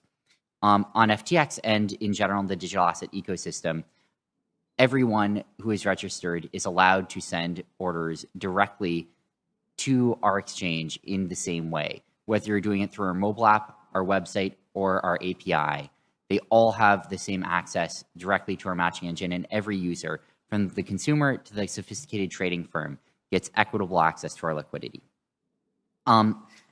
Talking a little bit about what our US business looks like today, we have a spot or cash market that offers digital asset commodity transactions, for instance, a Bitcoin versus US dollar spot marketplace. We also have a CFTC licensed digital asset derivatives exchange, formerly LedgerX, now FTX US Derivatives, which has numerous licenses from the CFTC to offer futures and options on digital assets, and follows the same general model as the rest of our systems do with equitable access and free market data. The spot business, as has been mentioned here earlier today, is not chiefly overseen by a federal markets regulator, although the CFTC does have some amount of anti-fraud investigative authority, but is instead overseen by a patchwork of state money transmitter and money service business organizations. Looking at the regulatory landscape today for digital assets, there are some holes, and one that I want to point to in particular, which has been brought up earlier today, is around spot commodity transactions. With commodity futures, the CFTC unambiguously has regulatory oversight and authority. With securities markets, the SEC clearly has authority. With cash commodity markets, it is substantially less clear. And those are the markets that spot Bitcoins trade on today in the United States without a clear federal regulator. This leads to all the standard risks with having not enough federal oversight, risk to consumers, potential systemic risks, and a lack of clarity for the industry. This has led to the state we're in today where, despite the majority of the intellectual property for the digital asset industry originating from the United States, 95% of volume occurs offshore. The majority of assets are not accessible at all from the United States. It would be great to be able to move that liquidity, that business back onshore, and providing federal oversight and clarity would be great for that. I think that the CFTC is in a very strong position to do this. The CFTC has extensive experience regulating digital asset markets through their cryptocurrency futures markets that they list. They have extensive markets regulatory activity. They understand the cash markets, and they have extensive experience monitoring the cybersecurity of their registrants. We and other registrants go through very extensive protocols by them to ensure the safeguarding of assets. I would love to see that jurisdiction expand to be able to provide federal oversight for the cash markets, similar to how they do for derivatives markets today, both to provide consumer protection, protecting systemic risks, and to provide a clear and consistent framework for the industry to be able to bring much of this back onshore. Thanks, and I'm excited to answer any questions that you guys have for me today. Thank you very much. Ms. Boring, welcome. Thank you for inviting me to participate in today's hearing. I first learned about Bitcoin right here when I was working as a congressional staffer in 2011. After seeing the financial crisis of '08 rock my community, I left my home state of Florida to work on public policy for a more sound and inclusive financial and monetary system. I am convinced that this technology is our best hope for achieving that. Bitcoin, other digital assets, and blockchain technology represents American values like democratization at its core. Its distributed nature should be embraced, not feared. These technologies will play a key role in the financial services industry and will soon be considered critical infrastructure as we move towards a digital economy. Many nations around the world understand this, and they are competing to be leaders of exponential technologies like blockchain. As we look across the global stage, we see many nations, most notably the Communist Party of China, who have made blockchain technology a top national priority.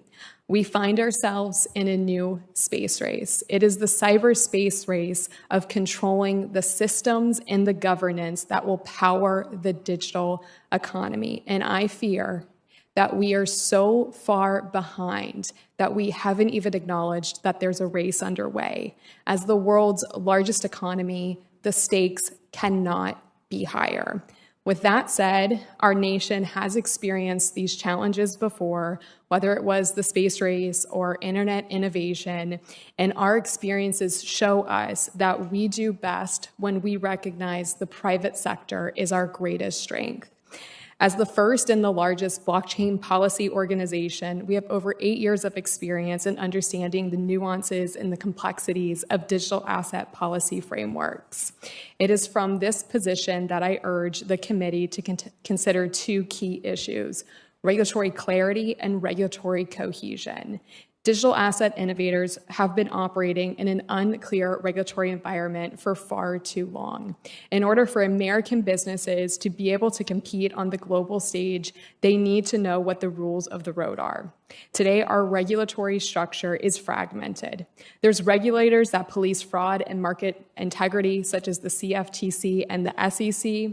There's consumer protection regulators, including the CFPB and the FTC. There's prudential and monetary bank policy regulators, such as the Fed, the OCC, and the FDIC. There's another category of regulators that consist of financial policy and anti-crime orgs, including FinCEN and the Department of Justice. And then on top of all of this, there's a number of state-level regulators that have a purview over digital assets as well. This fragmentation has led to a lack of regulatory clarity and is hampering innovation and impacting American global competitiveness.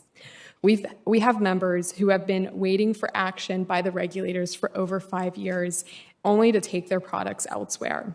It's time for the U.S. and for this committee to begin putting in place policies that create clarity and spur innovation in blockchain and economic growth and opportunity for all. We urge this committee to work with other policymakers to first adopt the Chamber's 2019 National Action Plan for Blockchain, which proposes that U.S. blockchain policy should take a holistic government approach with clearly articulated support for the private sector development of innovation required to grow emerging industries. And second, provide regulatory clarity by identifying a lead regulator. We believe the CFTC is well positioned to assume that role. The CFTC is a market regulator that has a long history of taking on the regulation of new and innovative products with a strong track record of enforcing cases of fraud, market manipulation, and other illegal activity. The CFTC already regulates Bitcoin and Ether, which accounts for about 60% of the market today. It has spot market anti-fraud and manipulation enforcement authority, and it has a history of vetting and approving new types of innovative products, and most recently, digital assets. And finally, the CFTC's principles-based regime has a mandate to promote responsible innovation. A principles-based model is effective in the regulation of new asset classes because it allows the regulator to set desired outcomes, but gives the market the flexibility to innovate on how those outcomes are achieved. I'm confident a similar policy framework will achieve the same results for blockchain and for our country. Thank you. I look forward to your questions. Thank you very much. And last but certainly not least, Mr. Werbach. Chair Stabenow, Ranking Member Bozeman, members of the committee, thank you for the opportunity to testify before you. I'll discuss 4 issues which are addressed at greater length in my written statement. First, what are digital assets? Second, how should we think about regulating them? Third, what are some of the major risks? And fourth, what can we learn from the development of internet regulation? Digital assets have the potential to increase efficiency, improve equity, promote privacy and individual freedoms, and broadly create more competitive, fair, and transparent markets. I emphasize, though, the word potential. The vision of a decentralized Web3 replacing centralized platforms is a beautiful dream that many are passionately working toward, but we must separate dreams from present reality. While the technical foundations are complex and important, the basic concepts here are straightforward. Most people don't understand how the internet actually works either. Digital assets are simply things of value represented through digital tokens used in valid transactions on a blockchain ledger. Blockchain diffuses the trust that previously resided in central entities. However, this doesn't mean trust goes away. Having confidence that a digital representation on a public shared ledger is actually worth something, potentially millions of dollars in the cases of certain non-fungible tokens, is fundamentally an exercise in trust. Moreover, the absence of centralized trust creates burdens as well. If you lose the cryptographic keys associated with your digital assets, they're effectively gone. Platforms such as Coinbase and FTX generally take custody of users' assets similar to traditional exchanges, because they're efficiencies of central intermediation. Decentralized finance, or DeFi, which removes these custodial relationships, raises its own challenges. We must examine carefully where risks and opportunities for abuses arise. Too much of the conversation around digital assets starts with the mistaken assumption they're currently unregulated. Just because something is a new kind of derivative or security doesn't mean those frameworks no longer apply. Addressing digital assets won't be the task for any one regulator any more than internet policy is. The CFTC should be given authority where the market activity involved is something it's well suited to address. Even more important, the divide between agencies shouldn't be a reason for gaps in the regulatory regime. Someone needs clear authority over spot markets in digital assets that are not considered securities, over exchanges that are now among the most valuable and prominent firms in financial services, including some that are nominally offshore, and stablecoins that claim reserves in the tens of billions. And the only way over the long run to promote trust in legitimate firms is to distinguish and take down the bad actors. According to Chainalysis, cryptocurrency crime reached an all-time high in 2021, with $14 billion sent to known illicit addresses. It's worth noting this represented only 0.15% of transaction volume. However, $14 billion is not a small number. And hacks draining tens or hundreds of millions of dollars, such as the recent wormhole attack, are distressingly common. Moreover, practices that are routinely banned for other asset classes, such as wash trading, pump and dump schemes, fake assets, and hidden conflicts, such as exchanges listing tokens they previously invested in, are widespread. And the stablecoin Tether continues to play an outsized role in the digital asset world, despite having been found to have lied about its backing and engaged in other illegitimate practices.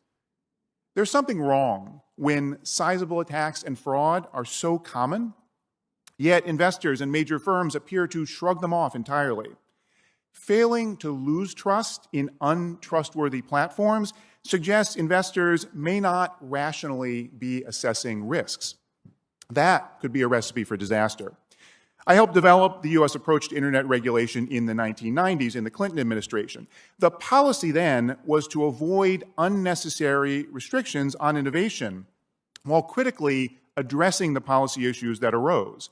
Most internet activity then did not involve regulated activities. When it did, such as communication services under the jurisdiction of the FCC, regulators took action to avoid situations where quirks in technology would undermine legitimate public policy goals.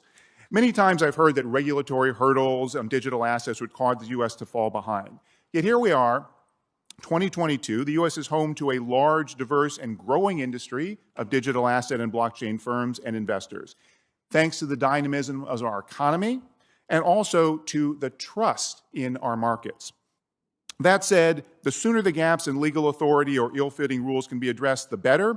This is already a $2 trillion market. This committee should ensure the CFTC has the legal authority and resources to engage in active fact-finding, rulemaking, and enforcement in the digital asset space in concert with other regulators at the federal and state level. I look forward to your questions. Thank you very much. We appreciate the testimony of all of you. And let me start with questions and ask Mr. Bankman-Fried, you have supported increased regulation for the spot digital asset market. And one of the concerns that I have is that without additional resources, this will put the CFTC in a situation where they're being pulled away from its traditional areas of responsibility, regulating the derivatives markets, including the markets critical for our agricultural producers. So I wonder if you might speak to how Congress should ensure that the CFTC has adequate resources to continue to oversee the markets at its core of its jurisdictions while expanding their responsibilities. Thank you, Chair Stabenow. I completely agree. I would love to see the CFTC play a more active role in licensing and regulating the digital asset space, and I agree that that will likely involve increasing its scope and an increased need for resources. There are, of course, a lot of ways to address that. You can imagine addressing it through appropriations, through other means. I think one way could be contributions from the digital asset industry as well.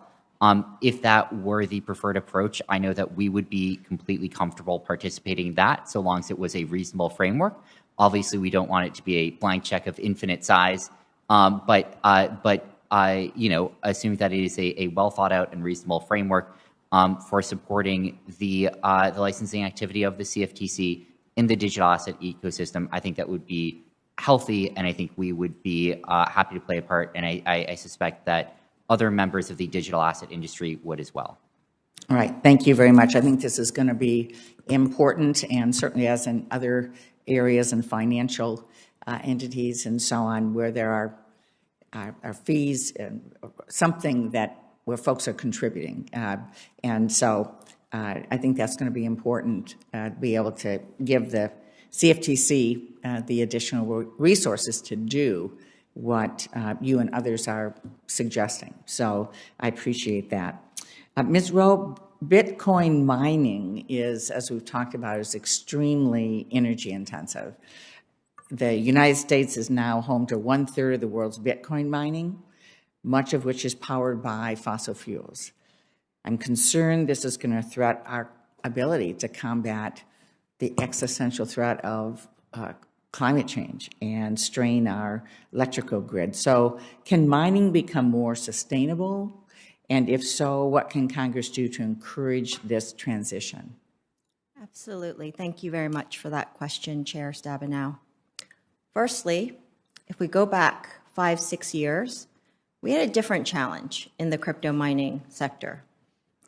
Most of crypto mining occurred in places like China and Russia, where we had very little visibility around what was going on in the mining sector, and often also not good energy sources or dirty energy sources. What we have today is actually an opportunity. Most of the mining has shifted to the US, to Canada, and to the Nordic countries. Why? Because people will go where they can find energy at the cheapest level possible. And when you think about the bans that have occurred in China and in Russia and various other places, that's actually a net positive, especially for the US.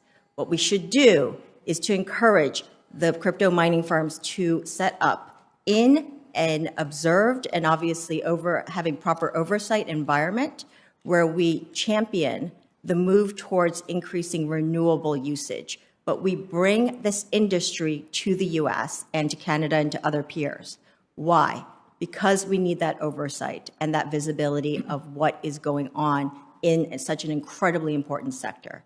So I encourage, there are a few things that are going on right now that policy can accelerate. Private sector is already looking to adopt more renewables. Private sector is also agreeing with states on caps. So meaning, if there is a peak load occurring in any given state, the mines shut down. They no longer mine, and they wait until the peak load has come down. These are creative and very sensible, practical ways of then transitioning to a place where we are mostly renewable. So I really encourage a rethink around how we embrace this sector and encourage the positive use of renewable energy. Thank you very much. And Ms. Boring, what's the Chamber's view of this issue? So first and foremost, all industries and all technologies use energy. We have very good visibility into the energy uses of Bitcoin. Today, Bitcoin mining consumes about 0.12% of the world's energy production. So if this went away, we would still have very significant conversations and issues to work out as it relates to climate change and energy usage. Two differences between Bitcoin mining and other energy producers are, one, we have very strong visibility into the energy and the cost and the resources based on the transparency of the blockchain. And second, this energy, the sector of Bitcoin mining is leading the transition to renewable energy sources. Today, the industry is powered 59% by renewable sources. It's one of the most sustainable, if not the most sustainable industries in the world today. Thank you very much. I see my time is up. Senator Boozman has gone to vote as we're taking turns back and forth here. So I'm going to turn to Senator Sherrod Brown, who has multiple hats, including chairing the Banking, Housing, and Urban Affairs Committee. So welcome. Thank you, Madam Chair. And I really appreciate your question about the environment and saying that, well, we don't do it in China anymore. That's what makes us environmentally principled and conscious, does not really take us where we need to. But thanks for raising the issue, Madam Chair. We hear a lot about innovation. I'm concerned that digital assets create big risks for consumers. And in our committee, Banking Housing Committee, we've been looking at cryptocurrency for years. We're going to continue to make sure consumers are protected in these markets. Next week, the Undersecretary of the Treasury, Lang, will testify about the recent President's Working Group report on stablecoin.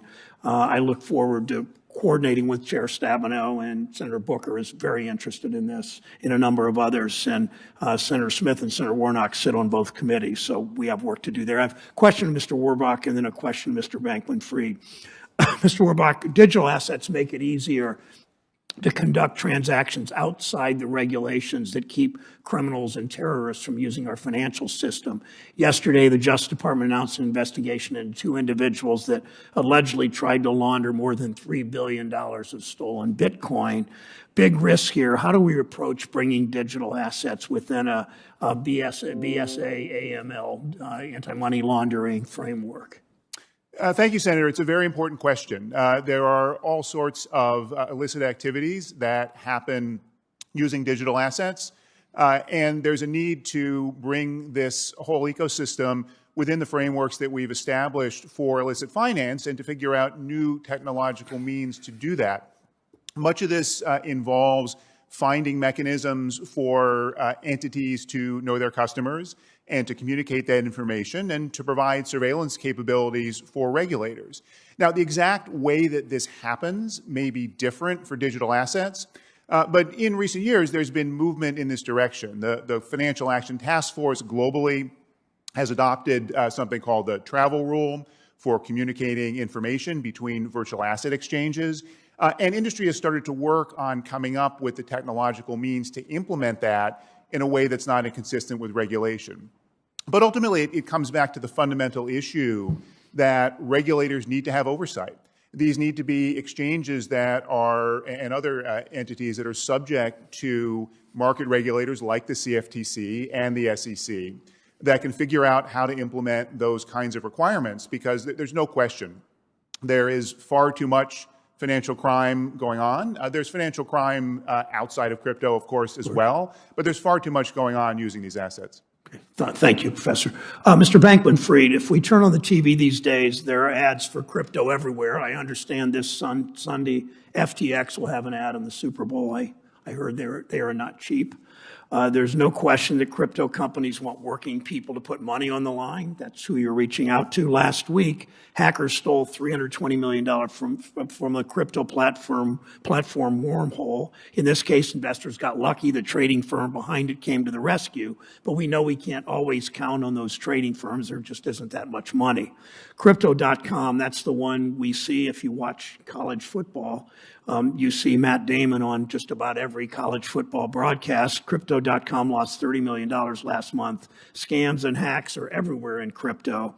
So, Mr. Bankman-Fried, is it reckless for crypto companies to get rich by selling Americans such a dangerous, risky product? Thank you, Senator Brown, for the question. I think what this highlights is the need for federal oversight of the cryptocurrency industry. And as you pointed out, there have been a number of hacks and scams historically. Most of this has happened on unregulated venues.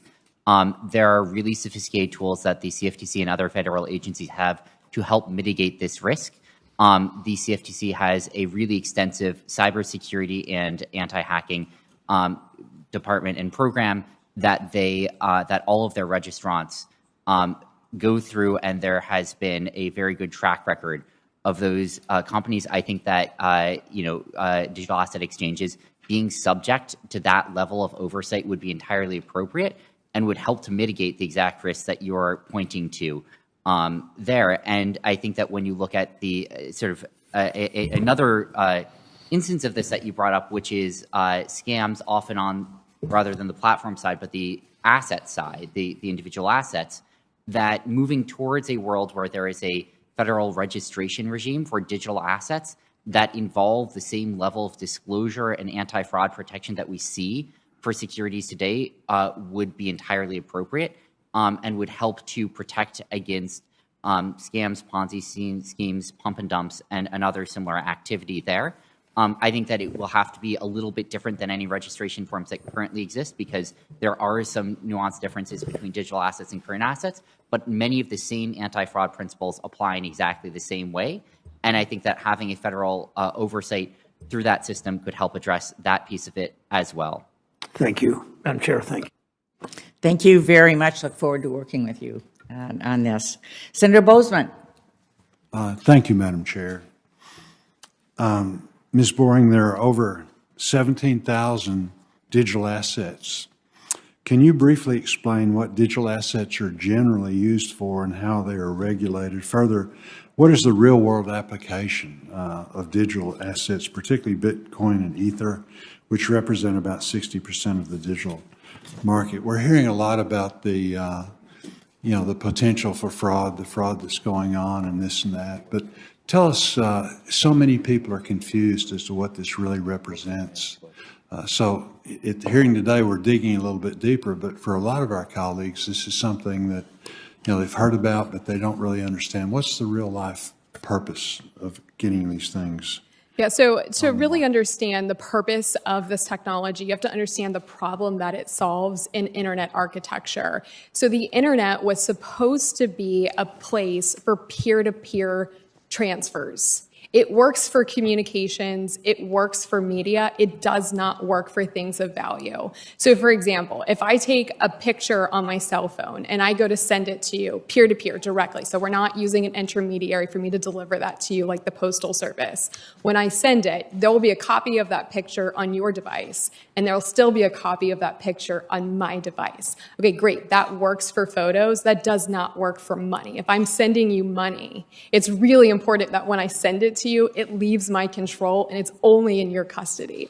That is the innovation that Bitcoin solves. So that problem's called the double spending problem. And it wasn't until 2009 with the launch of Bitcoin that we knew how to do that. So previously, financial services were being retrofitted to sit on top of the internet.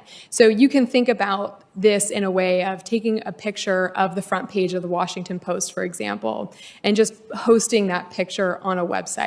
Is the news online? Technically, but are we using that infrastructure and that architecture to transform the way that we are sharing that information? No. So financial services is just now starting to see that technological boom in peer-to-peer direct transfers. So what is this used for today? There's many different cryptocurrencies, as you noted. Bitcoin has the largest market cap out of all of them, and its use is a digital store of value. The chairman of the Fed, Jerome Powell, has testified in Congress before comparing it to a digital gold. That's its main purpose.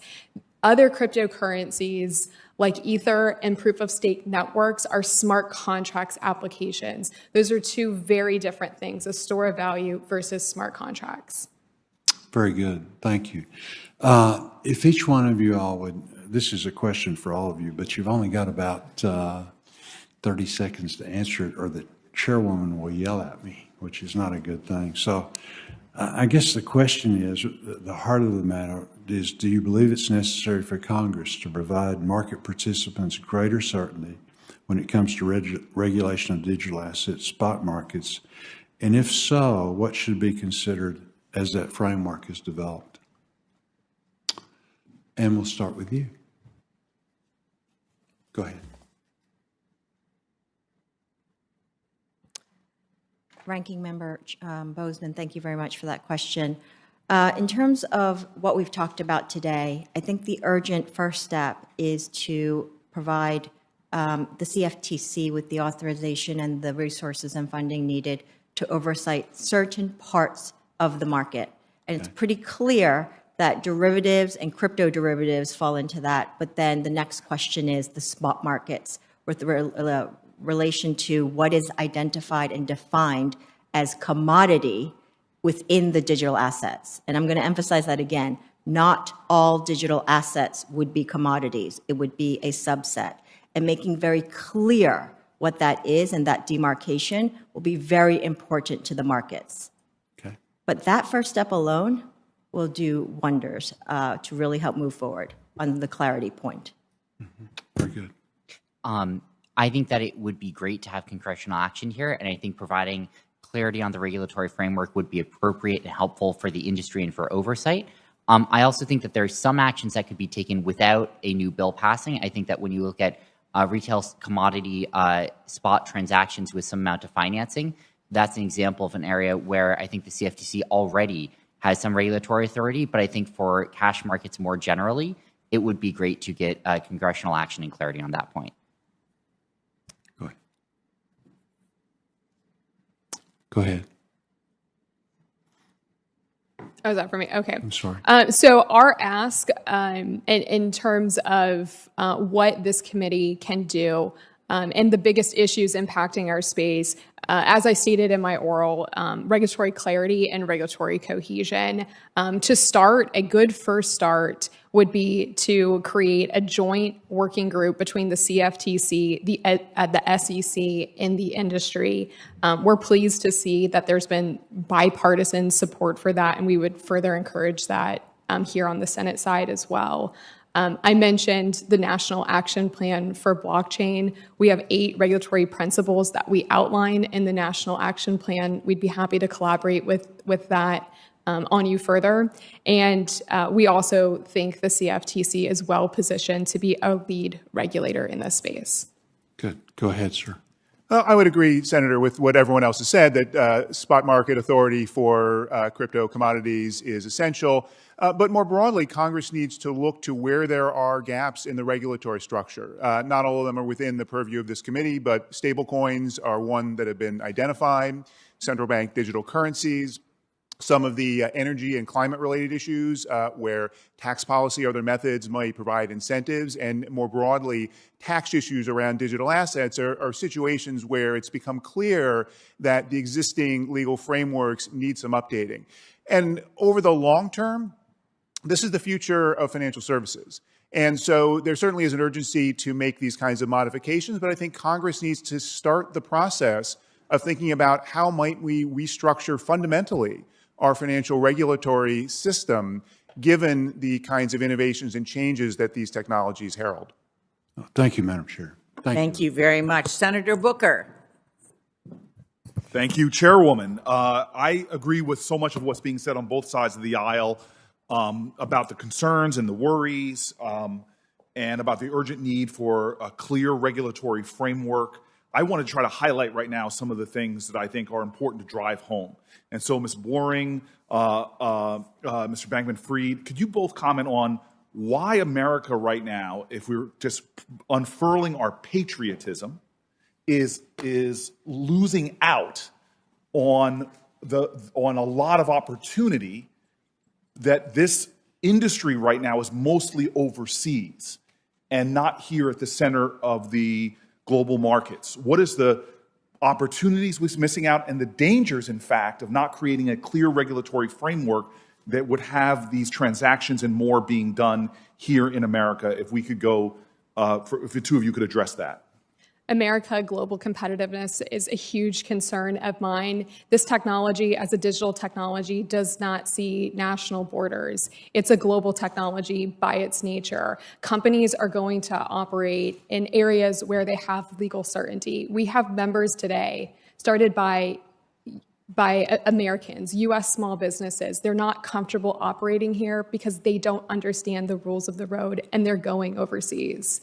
So having legal certainty and regulatory certainty is absolutely essential, and this committee has a key role to play in that conversation. And then, as I mentioned earlier, you have this issue of regulatory fragmentation. So the issue is not a lack of regulation, it's that you have so many cooks in the kitchen and stakeholders all pulling to have purviews over different areas of this asset class, and it adds a lot of bureaucracy and red tape to running a business here, particularly a small or medium-sized business based in digital assets in the United States. So regulatory clarity and having a cohesive strategy for businesses is essential to promoting economic growth here in the United States. Thank you. I agree with most of that. Thank you for the question, Senator. I think, first briefly, 95% of volume is offshore. Most tokens are traded exclusively offshore because of the lack of clarity today. That poses a real threat to the states. I would love to see that come back onshore. You look at the majority of digital asset transactions are conducted via U.S. dollar-backed digital assets right now, stablecoins. That could change to a different currency if the United States does not take a lead on providing a clear pathway and oversight for digital asset transactions. And you could see the center of the digital economy being somewhere other than the United States, unlike the center of most other marketplaces and economies. In terms of what I think the promise is, I think there's a ton. You look at the unbanked, the underbanked, it's not shocking that minorities disproportionately use digital assets. It's not shocking that those who don't have equitable access to our current financial infrastructure disproportionately use digital assets, it's one of the first times that people have direct access to their own finances, that people are not forced to wait 5 days for a transfer to clear, getting overdraft charges every day along the way. It's one of the first times that people can get clarity on what's going on without having to hire lots of accountants to keep track of their own ledger. And it's also, I think, something that provides a lot of hope for other areas of our economy and of our nation. I think you look at social media. I think one thing that's become clear are the dangers of having really any approaches to centralized social media control and censorship. And there are no right answers sometimes. One thing that I would be really excited to see would be blockchain technology providing a agnostic messaging protocol, which would allow interoperability between different social media platforms, break down some of the network effects, break down some of the barriers, and allow competition and allow different types of moderation to play on the same messaging protocol without holding captive the users and the content. I think that's another area where we could see real good produced by. And so, Mr. Bankman-Fried, I'm going to interrupt you because I've only got 30 seconds left, and I'm offended that you have a much more glorious afro than I once had. Really quick. So I got into politics because as a city councilman in a neighborhood I still live in, low-income black and brown community, and I was appalled at the banking industry. And when I was mayor, we did a lot to try to disintermediate the banks. We brought Kiva into Newark to try to get direct loans. They had better repayments to Kiva loans in the banks, but they didn't use their same opportunity. I see what overdraft fees have done, and we fought with our local banks to get them to eliminate these fees. You're right that black and brown people right now are overrepresented in this space. I have concerns whenever you have large money, large industry getting into something, but could you close me out by saying to me that the best view of the future and how this could really empower the communities that all of us on this committee probably are really focused on, and that I got in politics to make sure I serve? Absolutely. I completely agree with that, Senator. I think that it could help provide direct, clear, equitable access to financial services to minorities, to economically disadvantaged, to the underbanked. It could help give them, for the first time, an area without discrimination from the underlying technology, and also where they have just clear transparency on what their finances are, on what their assets are, where they have control of it. They're not beholden to institutions who are charging them fees while delaying on providing services. I think you could do a lot to help serve those communities, and I think that I'm really excited for that vision of the future. Mr. Chairman, thank you very much, sir. Thank you. And I hear rumors that you had a great afro back in your day, too, sir. Lots of hair. Senator Thune. Thank you, Mr. Chairman. And I assume that all of you are going to be the life of the Super Bowl party, because when Matt Damon comes on and says fortune favors the brave, you can start riffing about cryptocurrencies. You know it's mainstream when professional athletes, some of whom will be participating in this weekend Super Bowl, like Odell Beckham, are getting their compensation, or at least partial part of their compensation, in the form of crypto. So I'm interested, obviously, as most of my colleagues are, in what's the best approach to make sure that we're not stifling innovation, but that we're regulating digital asset technology in a way that appropriately reflects the risk. So I've just asked this, maybe Mr. Werbach, in your view, what would a risk-based approach of digital asset regulation look like? Thank you, Senator. That's a very healthy way to look at this, because there's a variety of technologies here, and any entity involved needs to think about what are the different kinds of risks. There were some questions before about the banking system and the way that certain banks have been unwilling to take on cryptocurrency clients. And fundamentally, that should be a risk-based process in terms of assessing what are the concerns, what are the dangers here, and what are the mechanisms for addressing those kinds of concerns. It's easier to do all of that within an overarching structure where regulators provide some level of general guidance, provide some oversight and surveillance of markets, but then allow entities to devise the risk-based structures that make the most sense for them. This is actually a very diverse market with different kinds of assets, different kinds of exchanges. It's changing very fast. So a very specific prescriptive approach requiring one set of requirements may not work, but there needs to be some encouragement and some guidance about what a risk-based approach would look like. And again, that's starting to happen bottom up in certain areas where regulators are pushing, but it needs to start with that requirement that will get participants in the industry to move forward. Okay. Mr. Bankman-Fried and Ms. Rowan, you both make it sound like this is not, the United States is not particularly competitive when it comes to attracting the digital asset industry, which begs the question about what other countries are doing and how the U.S. regulatory framework of digital assets compares with that of other countries. So could you talk about why other countries are more attractive and why the United States isn't particularly competitive? And does it have to do with a regulatory framework in those countries? Thank you, Senator, for your question. I completely agree. Now, it's worth noting there are a lot of countries in the world. Each has a different approach, and many other countries are also not competitive on this, but many of them are. And I think the big differences that you see, it's not on whether regulation is stringent or lax. It's on whether regulation is clear or unclear.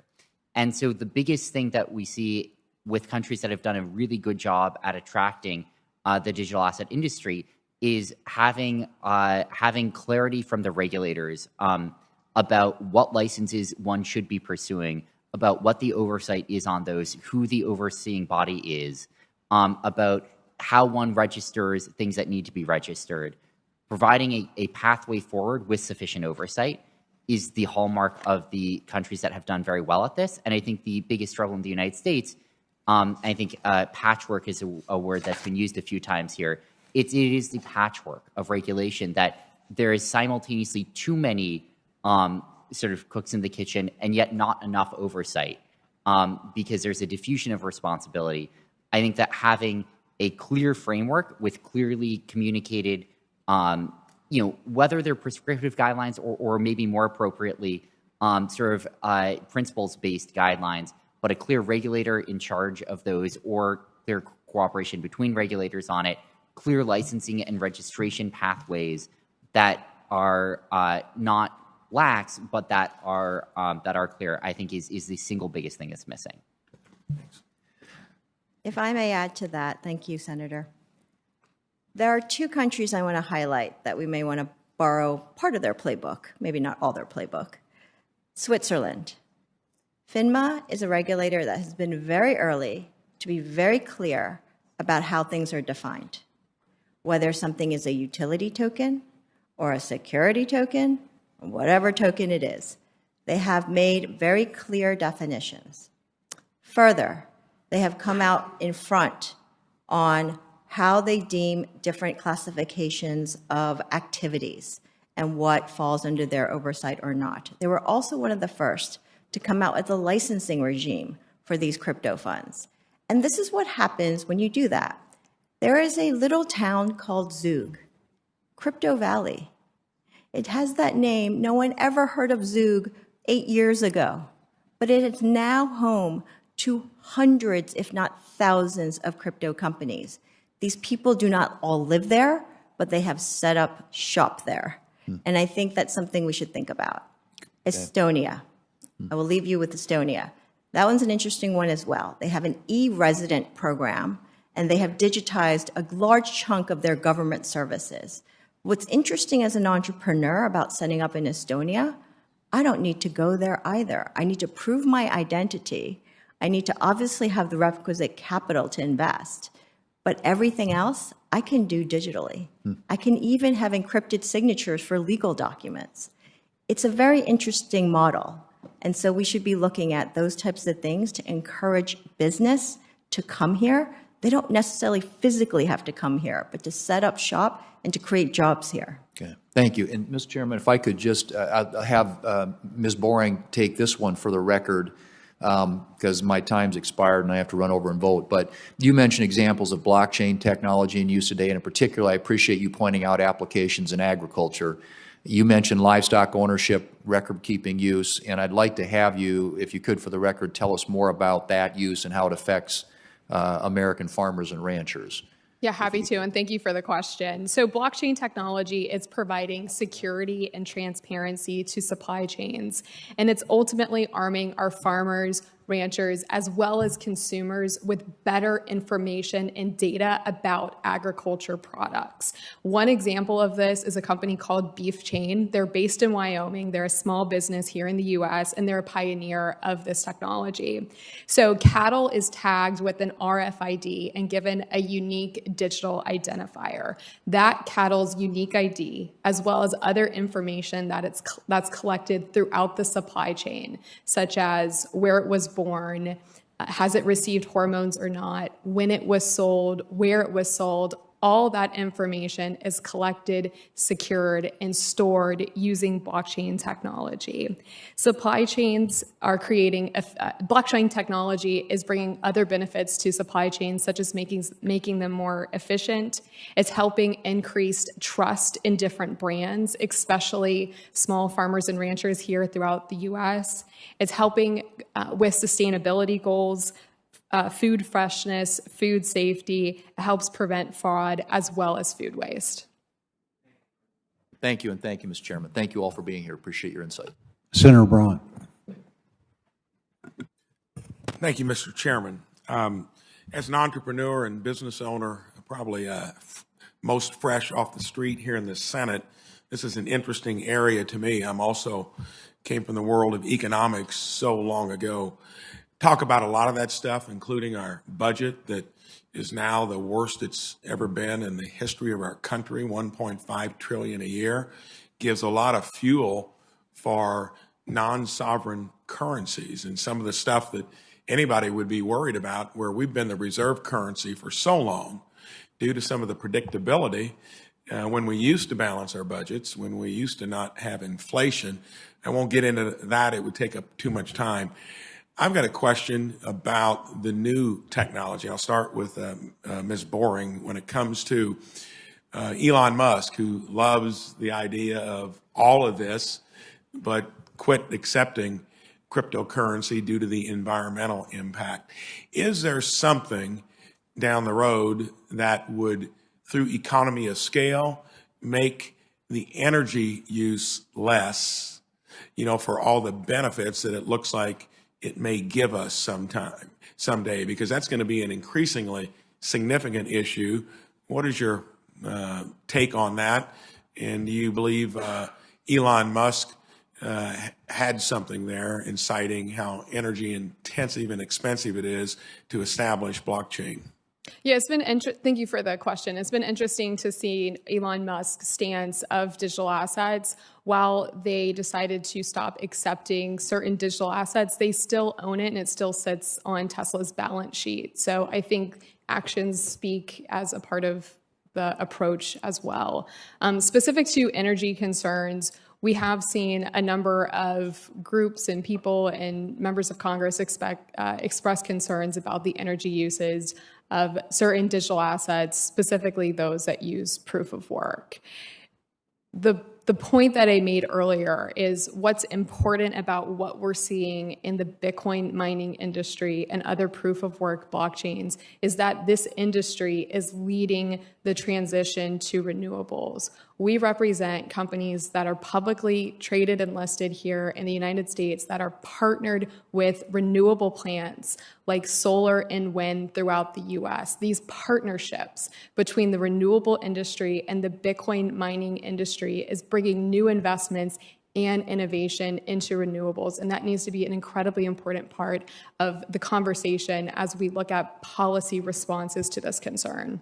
So I think when you look at what a small percentage it is currently of transactions, and with the increasing emphasis on maybe the cleanest, least expensive fuel, I think down the road, hopefully both of those converge in the right direction.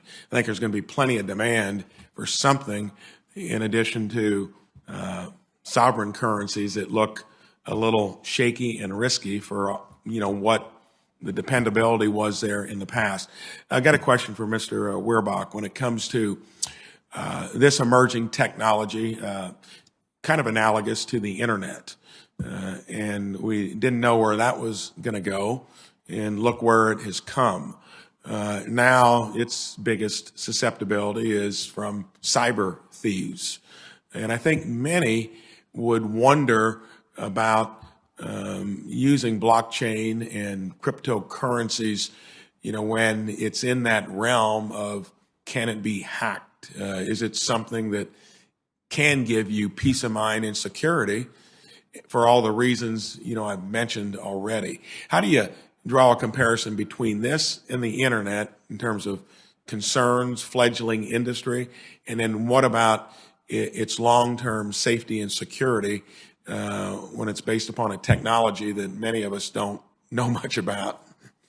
Senator, it's a very important question. And we forget that back in the 1990s, people said, how would you buy something on the internet? You mean you're going to type in your credit card number to a computer and it's going to go off somewhere in the ether and you're going to believe that someone's not going to steal your credit card?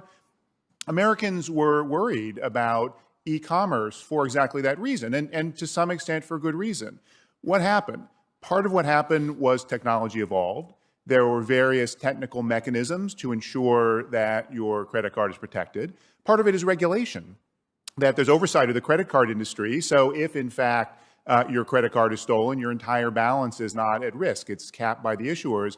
And part of it had to do with regulation and oversight of these industries as a consumer protection matter.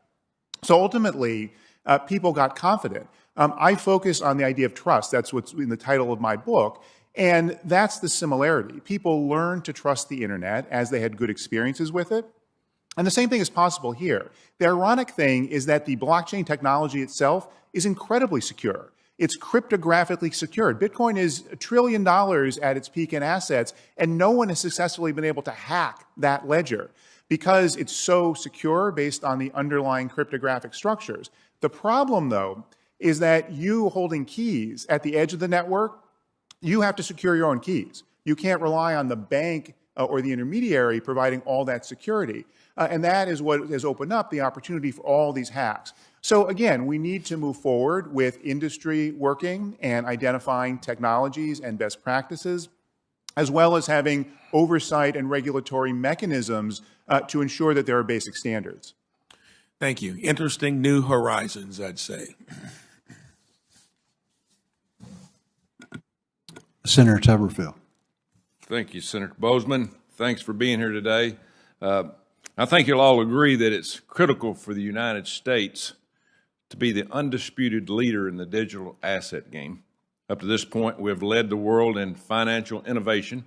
Under the previous administration, regulators understood the importance of encouraging innovation and took a light-touch regulatory approach to the digital assets industry. We've seen a dramatic shift over the course of the past year, and I'm concerned about the regulation of enforcement mentality that is starting to take hold. If this keeps up, innovators are going to leave the U.S. and move overseas to places like the UK and Singapore. We can't let that happen. And we certainly can't allow China to get ahead of us in the financial innovation. So, Sam, you built a great company and had tremendous success. I'm a free market guy who happens to think that's a good thing. What do regulators and those of us serving in Congress need to do to keep companies like yours operating in the United States, and how can we encourage more innovation here? Thank you, Senator, for the question and for the kind words. I completely agree that it is imperative that we allow the current industry to stay here and hopefully much of the current offshore industry to move back into the United States as well. Again, we're in a situation where 95% of volume is offshore today, and it would be great to see a lot of that move back into the United States. The biggest things that we need are regulatory clarity. And again, it's not so much a matter of are regulations like stringent or lax. It's much more a question of are they clear and is there a regulatory pathway forward for registration and licensing? To maybe name a few specific areas there, getting clarity on the cash cryptocurrency markets, the spot markets would be really great for the industry. Much of the institutional capital is sitting on the sidelines waiting for that.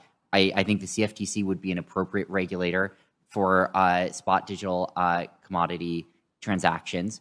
I think a second thing, and this is one of the bigger things, is on the token registration. A lot of activity is taking place outside of the United States right now because there's not a clear registration process for tokens in the United States. I think it is appropriate to have a registration process, to have anti-fraud controls and other similar things that we see in other marketplaces. But you can't just exactly copy paste the registration process for a security or something like that to a digital asset, because there are some differences, even if many of the same principles do still apply. And so I think a similar principles-based system, but one which acknowledges the unique aspects of digital assets and can provide that same clarity, but allow them to actually register in the United States and be offered on U.S. platforms, would be really important for bringing a lot of the industry back onshore.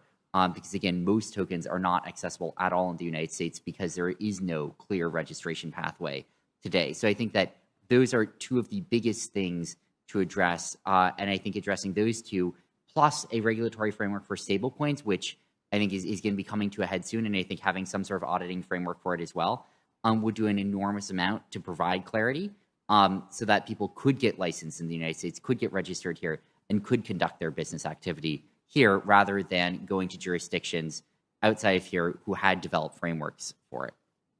Yeah, thank you. Of the thousands of digital assets out there, what percentage would each of you say are commodities versus securities? And I'd like for everybody to just give an estimate. Ms. Rowe?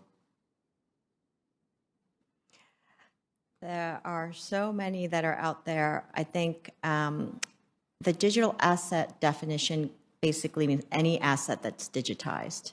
And so if we take a subset of the different classifications, you have to put aside all of the CBDC, central bank digital currencies. That's another category. You've got your tokenized physical things, as I like to call them. So when you tokenize or digitize real estate or gold or actual physical things, that is its own asset class, or that is its own subcategory, and they have their own kind of demarcations depending on what physical thing they are. Some of the rest could actually probably fall under the commodities bucket, and that's where it gets complicated. So I can't give you an exact percentage, but I would start classifying things into sub-buckets, and then we'll be able to parse out how much of that is actually commodities. Sam? If you weight by volume or market cap, I think the vast majority of activity is in commodities. If you instead weight by number of tokens, I think that some of them are clearly commodities. I think some of them are unclear and have some properties of a number of different asset classes and don't neatly fit into any bucket. And so I think it's sort of a split by those if you look at number of token rather than market cap or volume. Ms. Boring? Yeah, I agree with Mr. Bankman-Fried. If you go by market cap, the vast majority are commodities.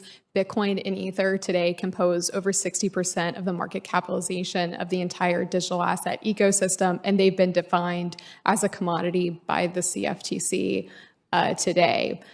There's other categories. We kind of talked about categories of digital assets. Another one is intentional digital asset securities. That's another area that's a nascent and emerging piece of the ecosystem, but has yet to really fully be realized because of the lack of regulatory clarity by the policymakers. Digital assets don't have a fundamental attribute. The question is how they're used.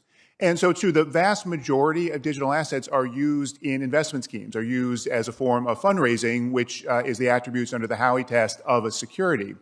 But there are situations that are in the middle. Ether, the SEC has suggested, is a commodity today, but may well have been a security when it was originally issued back in 2014, 2015.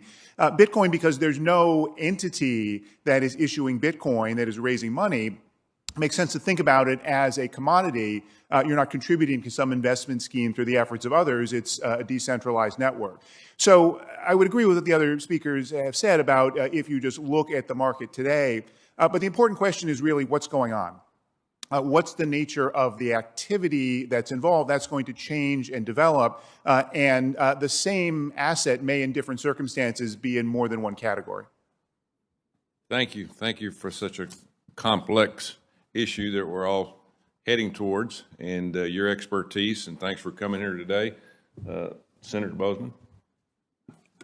Thank you very much. And again, a special thanks to all of our witnesses and our committee members and staff for really a very informative hearing that I think has helped us as we go forward. On behalf of Senator Stabenow and myself, as you can see, there are no shortage of questions on this issue. We appreciate your testimony, which will help us get a better grasp on the potential and the risk of digital assets. As of now, there's a gap in the oversight of digital assets. This poses a danger to the American consumers and could threaten the resiliency of our financial markets if left unchecked.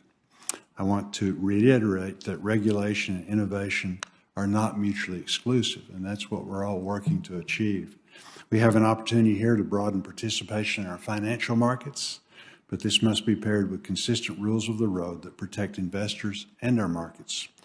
You've given us a lot to consider, and we look forward to further discussions in this committee. And with that, that concludes our hearing today. The record will remain open until tomorrow at 5 p.m. for members to submit additional questions or statements. And with that, the hearing is adjourned.